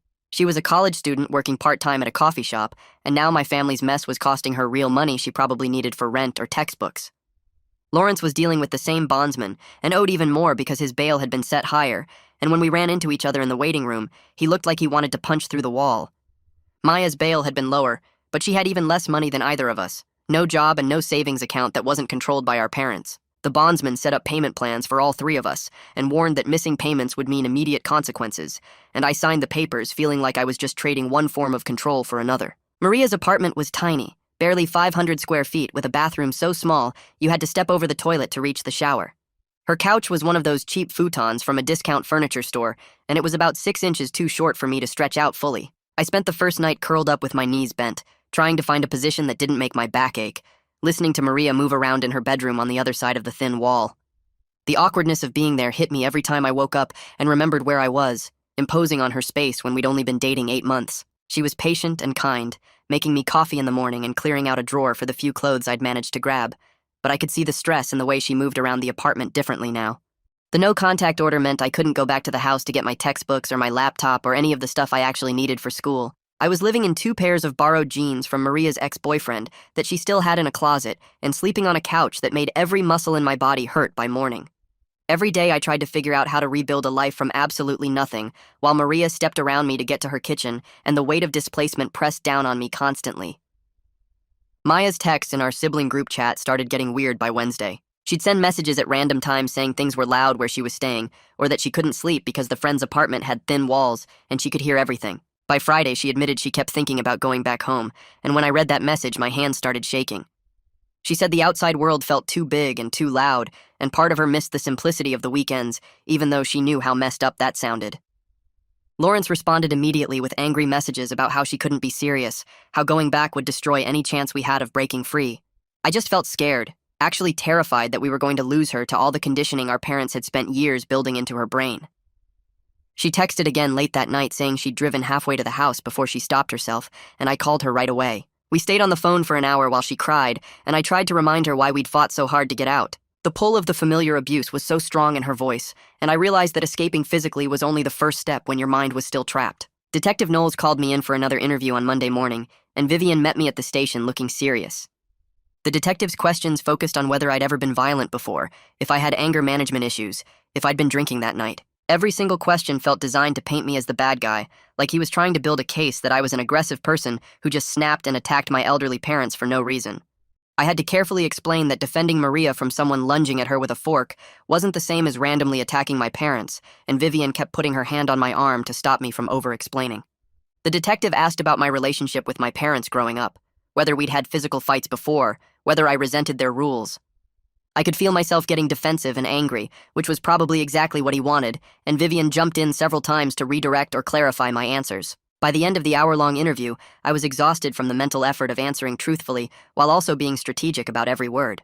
Vivian walked me out afterward and explained that even telling the truth requires careful thought when people are looking for reasons to doubt you. Vivian called me 2 days later and told me to come to her office right away because she'd gotten something important.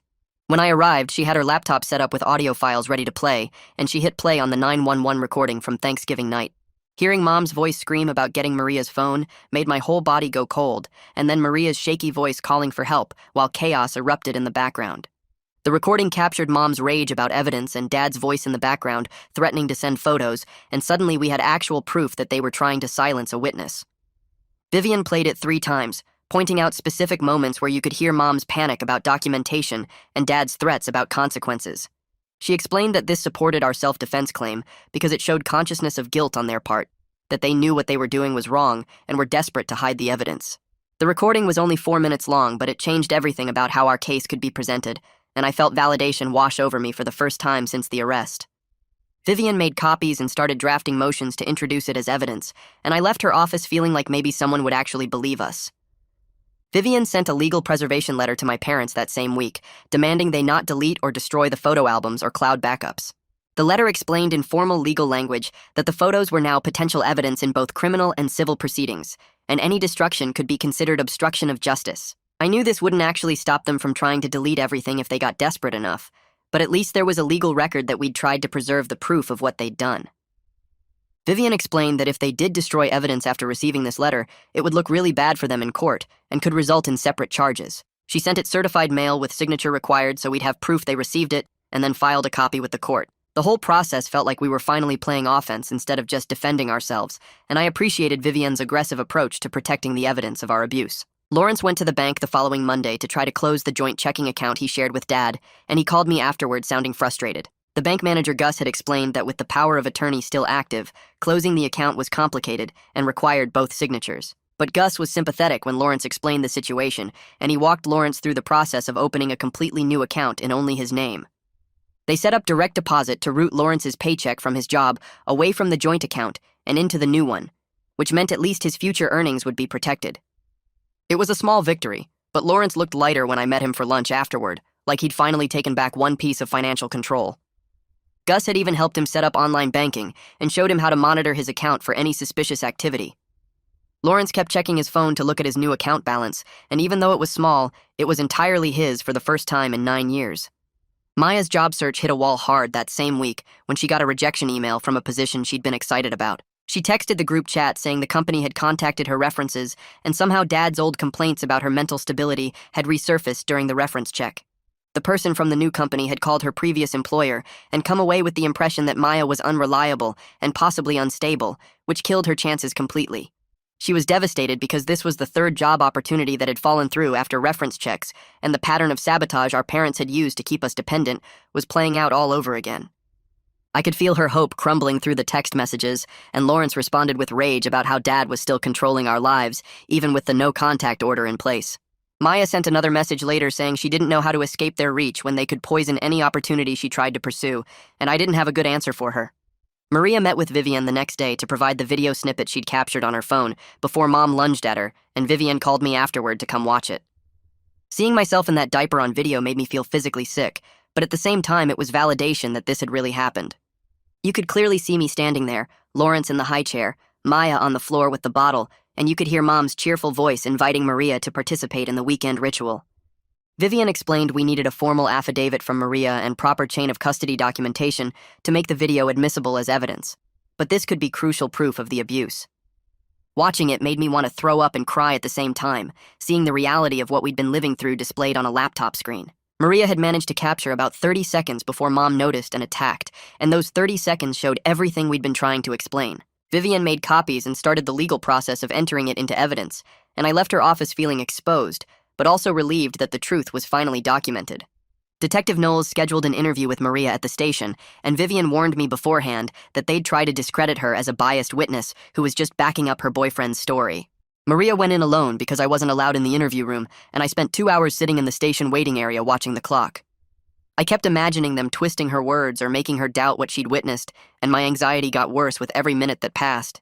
When Maria finally came out, she looked exhausted but steady, and she told me they'd asked her everything from why she didn't just leave to whether I'd ever been violent with her before. They'd questioned why she called 911 instead of walking away, implying that maybe she'd overreacted to a normal family dispute. Maria had stuck to exactly what she saw and heard, describing Mom lunging with the fork and the chaos that followed, and she'd refused to let them reframe it as anything other than what it was. We walked out of the station together, and I felt grateful that she'd been willing to go through that interrogation for me, even after everything my family had put her through. 2 days later, Vivian filed paperwork for a temporary protective order on behalf of all three of us. She argued that Mom and Dad still posed a threat through their financial control, and those photo albums they could release any time. The hearing happened in a small courtroom with a judge who looked tired and skeptical from the moment we walked in.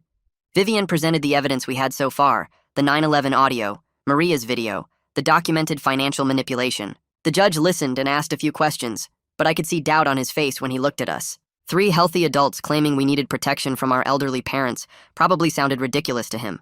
He denied the temporary order after barely 15 minutes of deliberation. He said without more concrete evidence of ongoing threats, he couldn't justify restricting parental contact with adult children. He told us we could raise the issue again if circumstances changed, but for now the answer was no.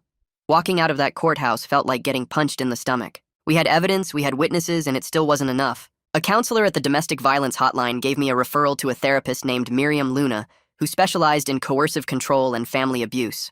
I called her office that same afternoon and somehow got an appointment for the next day. Sitting in her waiting room, I felt exposed and ashamed, like everyone could see what my parents had done to me just by looking. When Miriam called me back, she was maybe 40 with kind eyes and a calm voice that immediately put me at ease. I started explaining the weekend rituals, the diapers, the financial control, and she just nodded like she'd heard it all before. She told me that infantilization was a recognized abuse tactic, that using financial control to force compliance was textbook coercive control. Hearing her name what happened, putting clinical terms to the nightmare I'd been living, made something shift in my head. This wasn't just weird family dysfunction or me being too sensitive. It was calculated abuse, a pattern of dominance and isolation that my parents had built over years. Miriam explained how they'd systematically broken down our sense of self and independence, then used that dependence to maintain control. For the first time since Thanksgiving, I felt like someone actually understood what we'd been through. The confusion and self-doubt that had been eating at me started to clear just a little bit. The next morning, a thick envelope arrived at Maria's apartment addressed to me. Inside was a cease and desist letter from my parents' attorney, 3 pages of legal threats accusing us of defamation and false allegations. The letter said they had character witnesses ready to testify that we'd always been troubled children with behavioral issues. It threatened legal action if we continued making false claims about abuse, and it hinted at releasing context that would prove we were lying. I read it twice, my hands shaking harder each time. The thought of them controlling the narrative again, painting us as the problem while they played innocent victims, made my anxiety spike so hard I thought I might throw up. I called Vivian immediately and she told me to bring the letter to her office. When I got there, she read it carefully and then looked up with a tight smile. She said this was classic intimidation tactics, trying to scare us into silence before we could build our case. She told me to document everything, every contact attempt, every threat, every manipulation. She was already preparing a response, but I needed to stay strong and not let them psych me out. Easier said than done when every word in that letter felt designed to make me doubt my own reality. Vivian had subpoenaed my parents' bank records, and the documents started coming through later that week. She called me to her office to review what she'd found, spreading printouts across her desk with certain lines highlighted in yellow. There were regular transfers from our accounts to theirs, labeled as rent and therapy costs that we'd never agreed to pay. Some of the amounts were small, $20 or $30 here and there, but others were bigger, hundreds at a time. She pointed to several large withdrawals that happened right around the time each of us turned 18, amounts that didn't match anything in their stated income or expenses. It wasn't definitive proof yet, but Vivian said it showed a clear pattern of financial exploitation. She was going to dig deeper, cross-reference with our account statements, try to build a timeline of exactly how much money they'd taken from us over the years. Seeing those numbers in black and white made me feel sick and angry at the same time. Every dollar they'd stolen was another piece of control, another way they'd kept us dependent and trapped. The hospital records from Thanksgiving finally came through, and Vivian scheduled another meeting to go over them. I sat across from her desk while she pulled up the digital files on her laptop. Mom had a small bruise on her upper arm, roughly the size and shape of fingers, consistent with being restrained. Dad had a cut on his palm from broken glass, shallow and already healing when they were examined. Neither injury was anywhere close to the violent attack they'd described to police. The records also noted that Mom had been holding a fork when she arrived at the hospital and became upset when staff tried to take it from her for safety reasons. One nurse had written that the patient seemed more concerned about her children being arrested than about her own injuries. Vivian looked up at me with something like satisfaction in her eyes. This supported Maria's account perfectly, showed that their injuries were minor and their behavior was suspicious. It wasn't enough to prove our innocence on its own. But combined with everything else, it was building a solid case. A week later, 2 police officers showed up at Maria's apartment to escort me back to the house to retrieve my belongings. The no-contact order meant I couldn't go alone, and they needed to supervise to make sure there were no incidents. The drive back to my parents' house felt surreal, like returning to a crime scene. Mom and Dad were waiting in the doorway when we pulled up, and they looked small and fragile and victimized. Mom had her arm in a sling even though the hospital records showed just a bruise. Dad leaned on a cane he definitely didn't need. They played their parts perfectly for the officers, looking sad and scared of their own son. I followed the police into the house and headed straight for my room, trying to ignore my parents' presence. While I was packing clothes into garbage bags, Mom started talking to the officers in the living room. I could hear her through the walls, explaining that the weekends had been therapeutic regression sessions that we'd all consented to as adults. She said she had signed consent forms to prove it, documents we'd supposedly agreed to years ago. Dad chimed in that we'd been in family therapy for years, and this treatment was recommended by professionals. I watched the officers' faces change as my parents talked, saw doubt creeping into their expressions. They started looking at me differently, like maybe I was the unstable one after all. While packing my dresser, I knocked over a stack of books and something fell out from behind the furniture, a Polaroid photo, face down on the carpet. I picked it up and my stomach dropped. It was me, asleep in the modified crib, wearing a diaper and clutching a stuffed animal. The date stamp in the corner read 2 years ago, when I was 19. This wasn't some childhood photo they could claim was from when I was actually a baby. This was proof, dated proof, that the infantilization had continued well into my adulthood. I glanced at the doorway where one of the officers was standing, watching me pack. He was looking at his phone, not paying attention. I slipped the Polaroid into my pocket quickly, my heart racing. This single photo could back up our entire timeline, prove that everything we'd said was true. I felt like I was smuggling out evidence of my own abuse, stealing proof of what they'd done to me. The next day, I had an appointment at the college financial aid office to discuss my options for spring semester. The counselor, a tired-looking woman with reading glasses on a chain, explained the process for getting a dependency override. To access financial aid without my parents' information, I needed extensive documentation of the estrangement and abuse. She handed me a checklist that was 2 pages long. Letters from therapists confirming the abuse and estrangement, legal documents including the no-contact order and any court filings, a detailed written statement from me explaining why I couldn't use my parents' financial information, proof that I was financially independent or at least attempting to be. The process would take months to review, and there was no guarantee they'd approve it. Meanwhile, spring tuition was due in 2 weeks. I asked what happened if I couldn't pay, and she gave me a sympathetic look. My classes would be dropped, and I'd have to reapply for the next semester, starting the whole process over. I left her office feeling trapped again, another deadline I couldn't meet, another way my parents' abuse was destroying my future. Lawrence filed a petition to suspend the power of attorney the following Monday. He'd saved up enough from his paycheck to pay the filing fee, and Vivian had helped him with the paperwork. The petition argued that the POA was obtained under duress when he was 18 and didn't understand what he was signing. He said Mom and Dad had mixed it in with college paperwork and never explained what it actually meant. The clerk at the courthouse scheduled a hearing date, and Lawrence's face fell when she told him. 3 months out, the court calendar was backed up, and that was the earliest available slot. Until then, the power of attorney remained active, which meant our parents still had legal access to his accounts and decisions. Lawrence took the paperwork and walked out of the courthouse without saying anything. I followed him outside and found him in the parking lot, his fist connecting with the concrete wall. Blood appeared on his knuckles. I grabbed his arm and pulled him back. I reminded him that any violence, even against walls, could be used against us. The prosecutors were looking for any excuse to paint us as unstable and aggressive. He needed to keep it together. Lawrence looked at me with tears in his eyes and nodded, cradling his injured hand. The following Thursday, I had another appointment with Miriam, and Maya was supposed to have a session right after mine. I arrived early and sat in the waiting room, scrolling through my phone and trying not to think about the tuition deadline. When Maya's appointment time came, I heard raised voices through the door. Maya was talking in that high-pitched baby voice, the one that made my skin crawl because it meant she was spiraling. Then she started crying, loud sobs that carried through the walls. Miriam's calm voice tried to bring her down, but Maya just cried harder. She was breaking down about the baby voice, admitting that sometimes at work she caught herself slipping into it without meaning to. She said she had to consciously correct herself, force her voice back to normal, and she was scared that our parents had permanently damaged her. The crying went on for what felt like forever. Miriam was working with her on grounding techniques, talking her through breathing exercises. I sat in the waiting room hearing my sister fall apart and feeling completely helpless. This was the first time Maya had really let herself feel how deep the damage went. The conditioning our parents had spent years building wasn't going to disappear just because we'd escaped. Miriam kept saying that healing takes time, that we couldn't expect to undo years of abuse in a few weeks. But sitting there listening to Maya sob through the walls, I wondered if any of us would ever really be okay again. 2 days later, Vivian called my phone while I was walking between classes. She had news about a witness. A neighbor from 2 houses down had reached out saying she heard the whole Thanksgiving incident through her windows.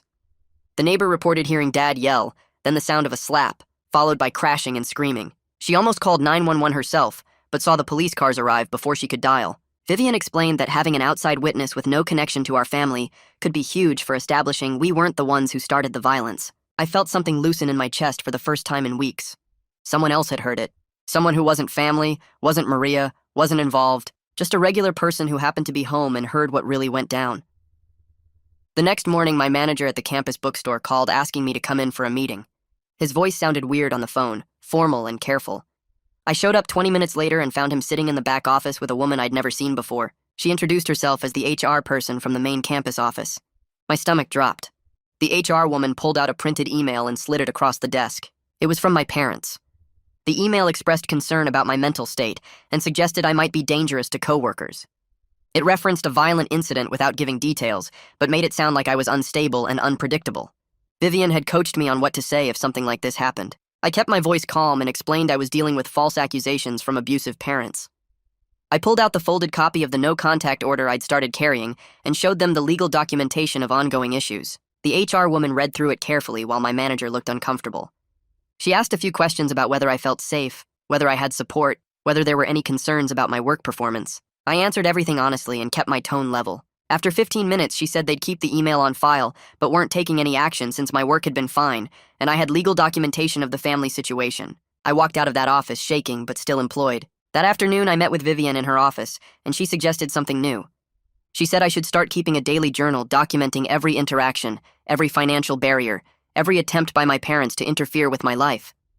She explained that records written at the time events happen are powerful evidence in court. She also said the act of writing helps process trauma by organizing chaos into facts. I bought a notebook on my way back to Maria's apartment and started that same night. I wrote down the HR meeting, the email from my parents, the dates of every court appearance, every time they drained accounts or made threats. I included timestamps and specific details about what was said and who was present. The act of putting it all on paper made the mess in my head start to make sense. For the first time since the arrest, I felt like I had some control over documenting what was happening to us, instead of just reacting to their next move. That night, Maria and I had our first real fight. We were sitting on her couch and she brought up how much I'd hidden from her over the past 2 years. She said she was hurt that I didn't trust her enough to tell her about my family. I tried to explain about the shame, about the threats, about how I couldn't risk the photos getting out. But Maria cut me off and pointed out that I didn't give her the choice to support me or not. She said I made the decision for both of us by keeping her in the dark, and that wasn't fair to her. The argument went back and forth for over an hour. I kept trying to justify why I had to hide it, and she kept pushing back that relationships need honesty, even when the truth is ugly. Eventually, we both got quiet and just sat there. Then Maria said something that hit hard. She told me that surviving abuse doesn't mean I get a free pass on communication in healthy relationships. I had to learn how to be honest even when it was scary. I realized she was right. I'd been so focused on protecting her from my parents that I'd hurt her in a different way. A few days later, Vivian called with more news. The DA had contacted her saying he was reviewing all the evidence and was open to reducing charges if everything lined up with our self-defense claims. He wasn't making any promises, but he admitted the 9/11 audio and Maria's video were really strong evidence. He also mentioned the hospital records didn't match the serious assault my parents had described. This was the first time anyone in the system seemed to actually believe our side of things. I felt this tiny spark of hope that maybe we wouldn't end up with major criminal records for defending ourselves and Maria. Vivian warned me not to get too excited yet because the DA could still change his mind, but even the possibility of reduced charges made me feel like I could breathe a little easier. The next afternoon, I was scrolling through Facebook and saw that my parents had posted something. They'd put up blurred images with a long caption about ungrateful children and false accusations. The post talked about how they'd devoted their lives to raising us, and now we were turning on them in their old age. Several relatives were already commenting with messages of support for Mom and Dad. I screenshot everything and sent it to Vivian immediately. She called back within an hour saying she was filing a motion for an injunction right away. She argued this was witness intimidation and an attempt to poison potential jury pools. The fact that my parents were willing to publicly hint at the photos while under a preservation order showed they weren't scared of consequences. Vivian sounded angry on the phone, which kind of reassuring because it meant she was taking this seriously. That same week, Lawrence finally made progress on his bank situation. Gus at the bank helped him set up direct deposit to his new account and walked him through all the paperwork to close access to the old joint account without violating the power of attorney. It took hours of forms and verification, but by the end of the appointment, Lawrence had his paycheck flowing to an account our parents couldn't touch. He texted me and Maya that night saying he wanted to buy us dinner with his first clean paycheck. We met at a cheap restaurant near campus, and Lawrence pulled out his debit card with this huge smile on his face. It was the first time he'd paid for something with money that was completely his in almost a decade. When the check came, he handed over his card, and I saw his eyes get wet. Maya reached across the table and grabbed his hand. We all just sat there for a minute, trying not to cry in the middle of the restaurant. 2 days after that, Maya sent a panicked text to our group chat. Mom had called her from a relative's phone number Maya didn't recognize. Mom told her how much they missed their baby girl and wanted her to come home. Maya admitted she'd gotten halfway to the house before she stopped herself and turned around. We set up an emergency session with Miriam that same evening. In the session, Miriam helped Maya see how the language Mom used was designed to trigger her conditioning. The phrase baby girl was meant to activate all those years of weekend rituals and make Maya feel like she needed to go back. We spent an hour practicing responses for the next time they tried to contact her. Miriam had Maya repeat out loud that she was an adult, that she had the right to say no, that their love was conditional on control. It was hard to watch Maya struggle to say those things out loud, but she needed to hear herself say them. The following week, Dad sent a mass email to our entire extended family. The email had selected photos attached, some of them blurred but still clearly showing us in the baby outfits and diapers. Dad's message claimed we'd abandoned them in their old age after years of devoted parenting. He made it sound like we were cruel and ungrateful children who'd turned violent for no reason. Within hours, my phone was blowing up with calls and texts from aunts, uncles, and cousins I hadn't talked to in years. Everyone wanted explanations. Some were angry at us, some were confused, some wanted to hear our side. The idea of explaining the whole truth to people who'd just seen those photos made me want to disappear into the floor. I ended up blocking most of my family contacts just to stop the flood of messages. The isolation felt necessary, but it also meant cutting myself off from anyone who might have supported us. A few days later, Vivian called saying Detective Knowles had contacted her with new information. He'd received screenshots of threatening texts that Dad had sent to Maya, warning her about consequences if she didn't drop the charges. The texts came from a number we didn't recognize, but Maya's phone records confirmed she'd received them, and the language matched Dad's patterns exactly. The detective admitted this was changing his view of who the real aggressors were in this situation. He told Vivian he was going back through his initial assumptions about the case and looking at everything with fresh eyes. Vivian said this was a big deal because having the detective on our side, even partially, could influence how the DA proceeded. I felt that cautious hope growing a little stronger, like maybe the truth was finally starting to break through all the lies my parents had built up. 3 weeks later, I sat in the courthouse waiting for the preliminary hearing to start, my leg bouncing so hard the woman next to me gave me a dirty look. Vivian had her briefcase open on her lap, going through papers one more time, while my parents sat across the aisle with their lawyer, Mom dabbing at her eyes with a tissue like she was the victim here. The judge called us into chambers instead of doing it in open court, and we all crammed into his office while he pulled up the evidence files on his computer. He played the 911 audio first, and I watched his face while he listened to Mom screaming about getting Maria's phone and Dad threatening to send the photos. The hospital records came next, showing the minor injuries that didn't match the violent attack story my parents told, and then Maria's video played on the screen. Seeing myself in that diaper again, even on a small monitor, made my stomach turn, but the judge's expression shifted from neutral to something like disgust. He asked both lawyers questions for what felt like hours, going back and forth about self-defense versus assault, about whether the evidence supported the charges as filed. My parents' lawyer kept trying to paint us as dangerous adults with anger issues, but Vivian countered every point with the documented abuse and coercive control. Finally, the judge leaned back in his chair and said he was downgrading the charges from assault to a lesser charge of disturbing the peace pending the full investigation. Walking out of that courthouse, I could breathe a little easier for the first time in weeks, but Vivian put her hand on my arm in the parking lot and reminded me this wasn't over. We still had to prepare for trial or plea negotiations, still had to deal with the criminal charges even if they were reduced, still had my parents fighting us every step of the way. The following week brought the civil injunction hearing about the photos, and this judge was a woman who seemed to actually understand what coercive control meant. She reviewed samples of the Polaroids in chambers, her face getting tighter with each image she looked at, and Vivian walked her through the timeline of how the infantilization started when we turned 18. My parents' lawyer tried to argue that we'd consented to the therapeutic regression sessions, that we were adults who participated willingly, but the judge cut him off and asked where the actual consent forms were. When he couldn't produce any real documentation, just some vague notes from a therapist we'd seen as teenagers, the judge's skepticism was obvious.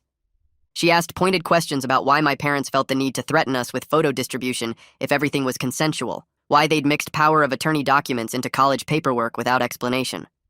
After about an hour of back and forth, she granted a temporary injunction prohibiting my parents from sharing, posting, or distributing any of the images pending the outcome of the criminal proceedings. It was a relief to have that order in place, but I didn't trust that a piece of paper would actually stop them if they got desperate enough. Mom's face as we left the courtroom told me she was already planning ways around it. I picked up a part-time gig doing evening inventory at a warehouse across town, filling out the application with my new address at Maria's place and putting down my fresh bank account number for direct deposit. The hiring manager barely glanced at my background check, just needed bodies to count boxes and scan barcodes from 6 p.m. to midnight 5 days a week. The work was mind-numbing and my feet ached after the first shift, but when that first paycheck hit my account 2 weeks later, I stared at the notification on my phone for a full minute. $147 that my parents couldn't touch, couldn't drain, couldn't use as leverage against me. It wasn't much, but it was mine, earned by my own work, and deposited into an account only I controlled. I was working nights and going to court during the day and barely sleeping, running on coffee and stress, but at least I was building something that belonged to me. The warehouse guys didn't ask questions about why I looked exhausted or why I sometimes zoned out while scanning inventory. They just showed me what to do and left me alone, which was exactly what I needed. Maya started going to therapy with Miriam every week, scheduling sessions for Tuesday evenings after her shift at the grocery store ended. Miriam had her working on voice exercises, practicing speaking in her natural adult register instead of the high-pitched baby voice that had become her default. Maya would record herself reading out loud from news articles or books, then play it back to catch when she slipped into the higher pitch without realizing it.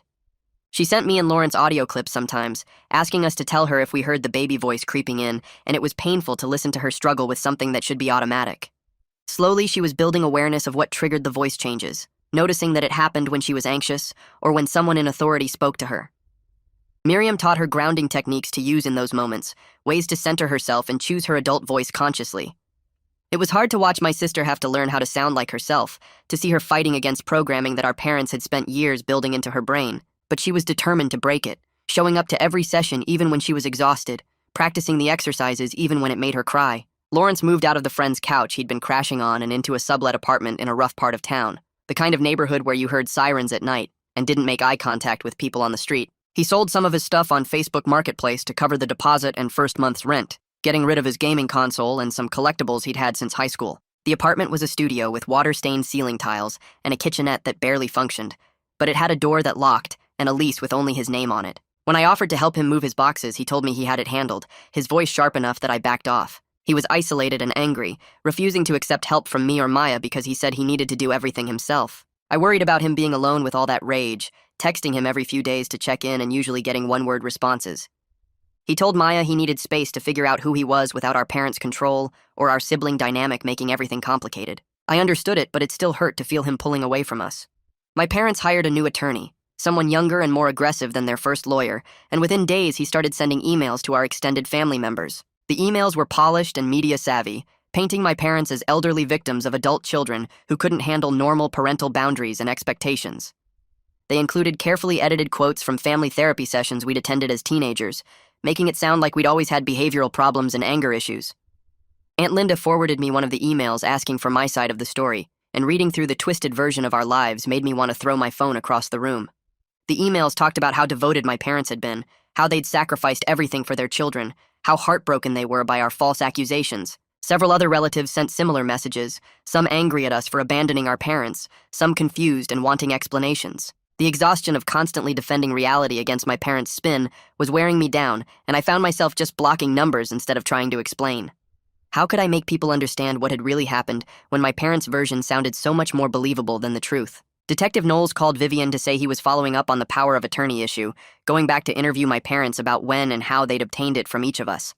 Their answers were inconsistent between the two interviews, Mom saying one thing about the timing and Dad saying something different. The detective pulled the actual documents and noted that they'd been notarized on the same day we'd signed other college paperwork, mixed in with financial aid forms and housing agreements. He told Vivian that obtaining POA without clear explanation of what someone was signing could be fraud, especially if there was a pattern of doing it to multiple children. He was referring the financial control aspects to the fraud division for a separate investigation, and Vivian said this could open up a whole new set of charges against my parents. I didn't let myself get too hopeful because I'd learned that the system moved slowly and nothing was guaranteed, but it felt good to know someone was taking the financial abuse seriously. Maria's parents found out about the arrest and the whole abuse situation when one of my parents' emails got forwarded to someone who knew Maria's family. Her mom called her in a panic asking what was going on, why her daughter was involved with someone who'd been arrested for assault, whether she was safe. Maria had to explain the whole story over the phone while her mom kept interrupting with questions and concerns. Her parents weren't comfortable with her continued involvement with me, worried about their daughter being dragged into legal proceedings and potential danger from my unstable family situation. They pressured her to take a break from the relationship until everything was resolved, until they could be sure I wasn't actually violent or dangerous. Maria and I met at a coffee shop to talk about it, and she looked exhausted and torn. She said she believed me and wanted to support me, but her parents were threatening to cut her off financially if she didn't step back.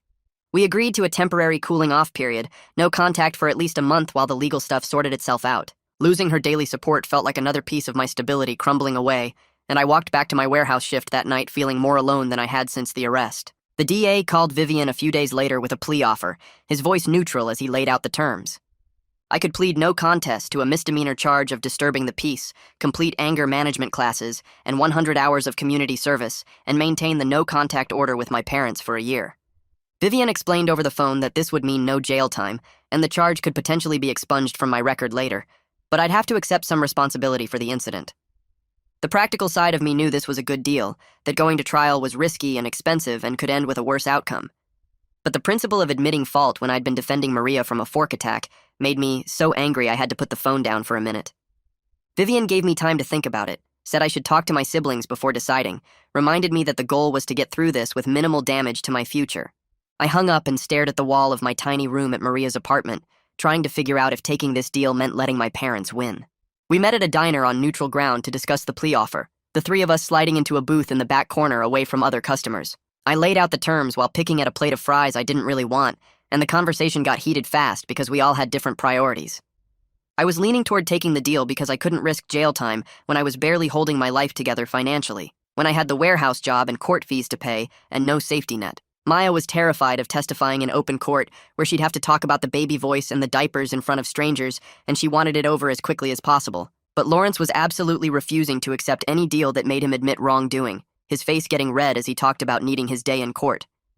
He wanted to expose everything our parents had done in a public trial, wanted the abuse on official record even if it meant risking a worse outcome. He said he'd spent 27 years being risk-averse and compliant, and look where it got him, and at least this way, someone would hear the truth. Maya started crying into her napkin, and I felt caught between wanting to protect her and understanding Lawrence's need for vindication.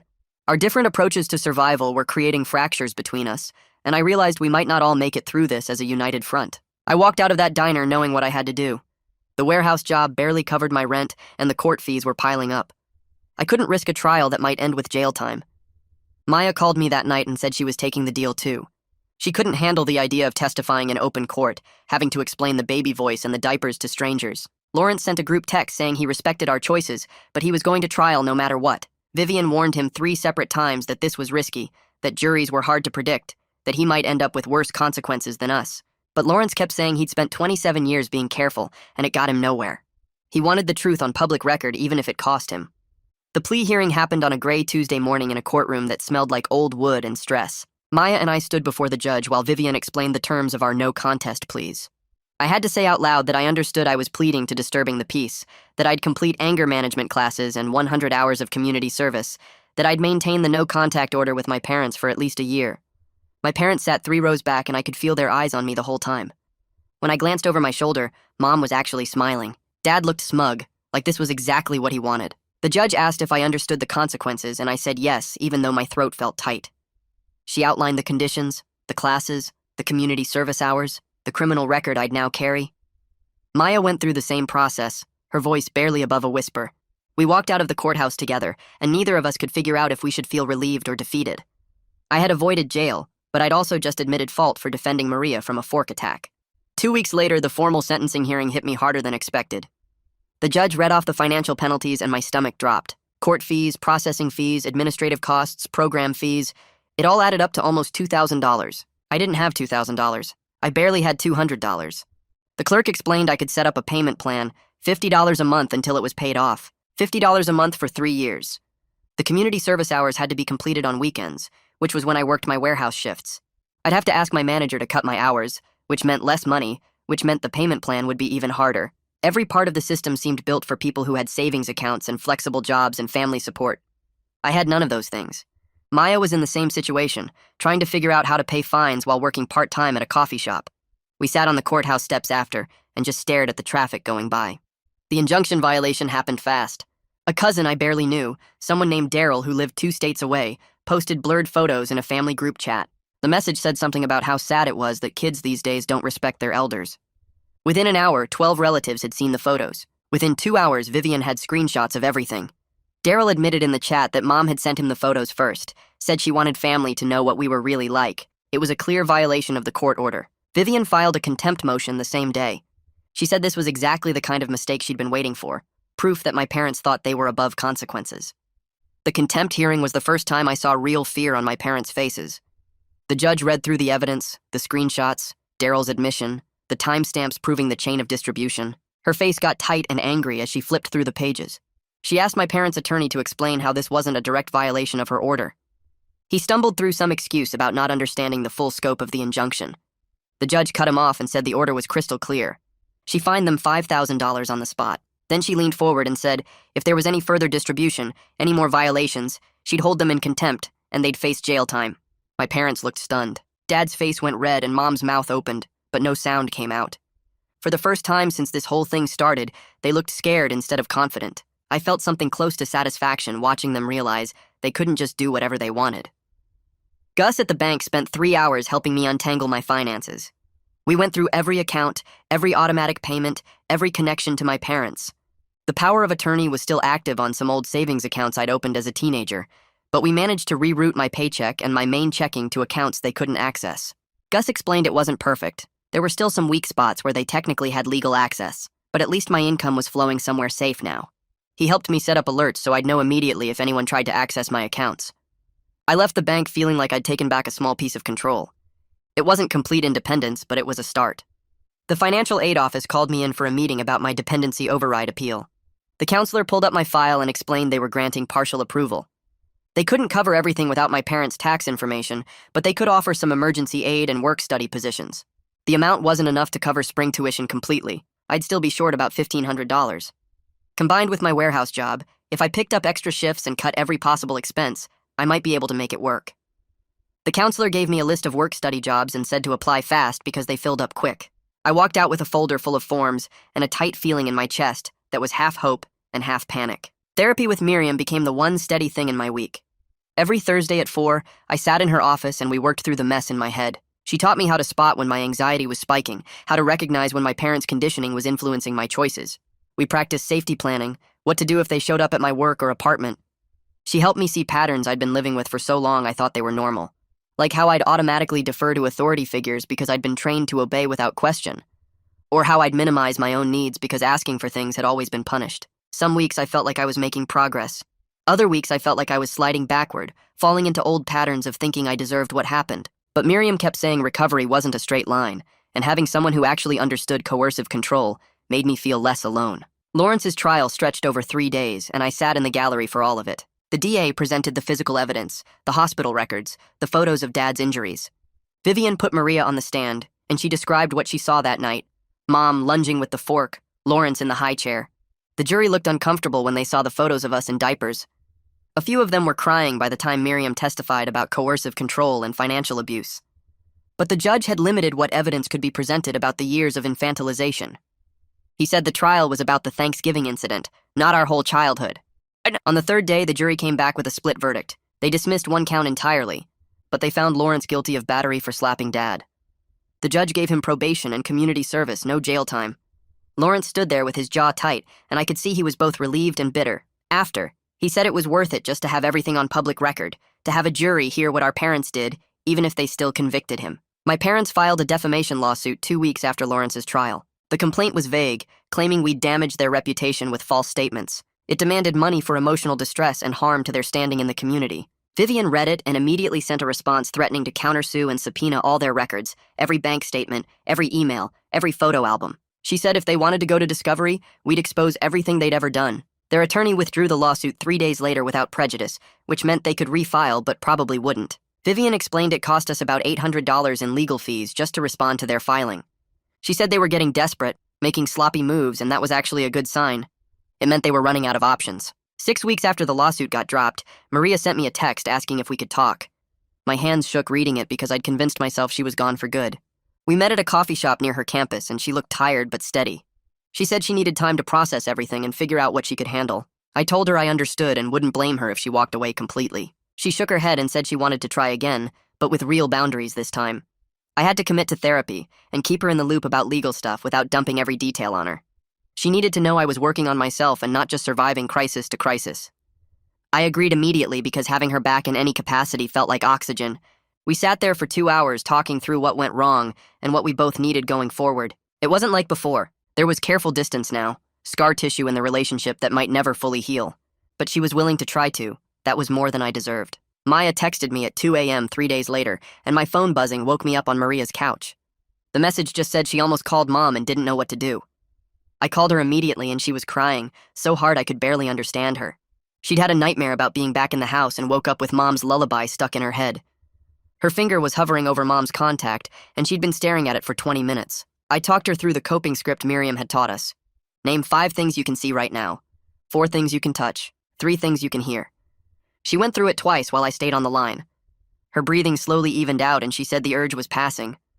I stayed on the phone with her until almost 4 a.m., just talking about nothing important. The next day in therapy, she told Miriam about it and broke down again. Miriam said the pull toward familiar abuse is one of the hardest parts of recovery. Your brain gets wired to associate the abuse with safety, because it's what you know. Recovery isn't a straight line, and having setbacks doesn't mean you're failing. Lawrence texted suggesting the 3 of us meet up to talk about next steps now that the immediate legal crisis was settling. We picked a diner halfway between all our places and ordered coffee we barely touched. Lawrence said he needed space from both of us for a while to figure out who he was outside of our family dynamic.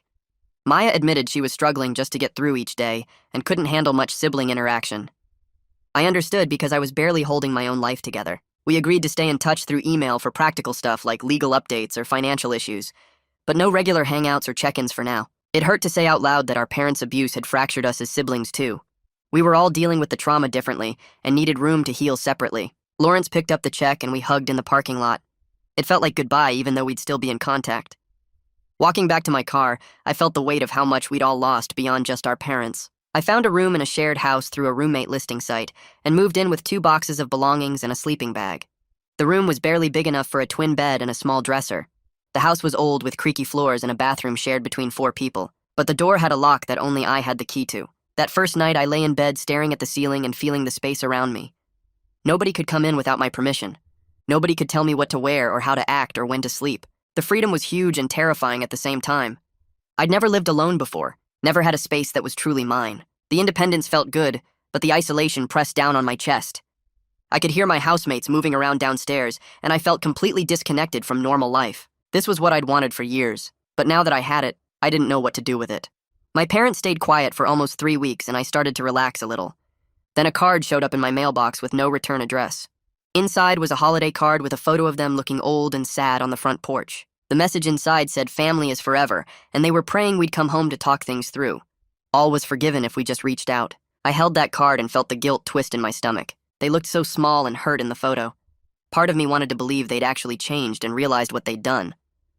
I brought the card to my next therapy session and showed it to Miriam. She pointed out the language carefully. All was forgiven implied we'd done something wrong that needed forgiving. They were positioning themselves as the victims offering grace. It was another control tactic disguised as reconciliation. She helped me see that real change would involve them taking responsibility, not offering to forgive us for defending ourselves. In therapy, I started working on naming the specific cycles of control and identifying what I actually wanted for my future. Miriam helped me see that recovery wasn't just about getting away from my parents. It was about building a life based on my own values and choices instead of their programming. She asked me what I wanted and I realized I didn't know. I'd spent so long just trying to survive that I'd never thought about what I actually wanted. We started making lists of things I liked versus things I'd been told to like. Foods I enjoyed versus foods Mom always served. Activities that made me feel good versus activities that were part of the weekend rituals. It was weird and disorienting to realize how much of my identity had been shaped by their control. Even basic preferences felt uncertain because I'd never been allowed to develop them naturally. I spent a whole weekend organizing every legal document, court order, and therapy record into folders and binders. Everything had a label and a place. Vivian's business card went in the front pocket.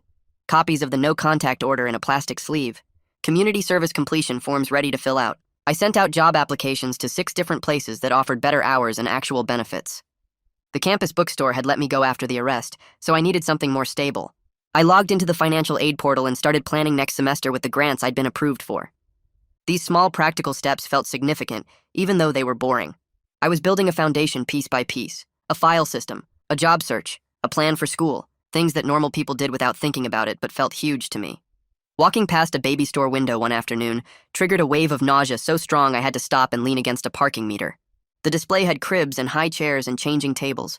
My vision blurred and I couldn't breathe right. I used the grounding techniques Miriam taught me. 5 things I could see: the parking meter, a red car, a stop sign, someone's dog, a crack in the sidewalk. 4 things I could touch: my jacket, my phone, the cold metal, my keys. It took a few minutes, but the panic faded enough that I could keep walking. That same evening, I got an email from Vivian saying once I completed my community service hours and domestic violence classes, the charges would be eligible for dismissal. Not expunged, but dismissed. A huge difference for background checks and job applications. I sat on my bed in my tiny room reading that email 3 times. I wasn't healed, I wasn't whole. I still had triggers and panic attacks and bad nights, but I was standing on my own. I had my own room with a lock, my own bank account, my own choices about what to do each day. My parents always said I'd never make it without them, that I was too weak and too damaged. But here I was, still standing, still fighting, still moving forward one small step at a time. That's where we'll wrap things up for today. I'm really thankful you stuck around because it makes sharing these stories worth it.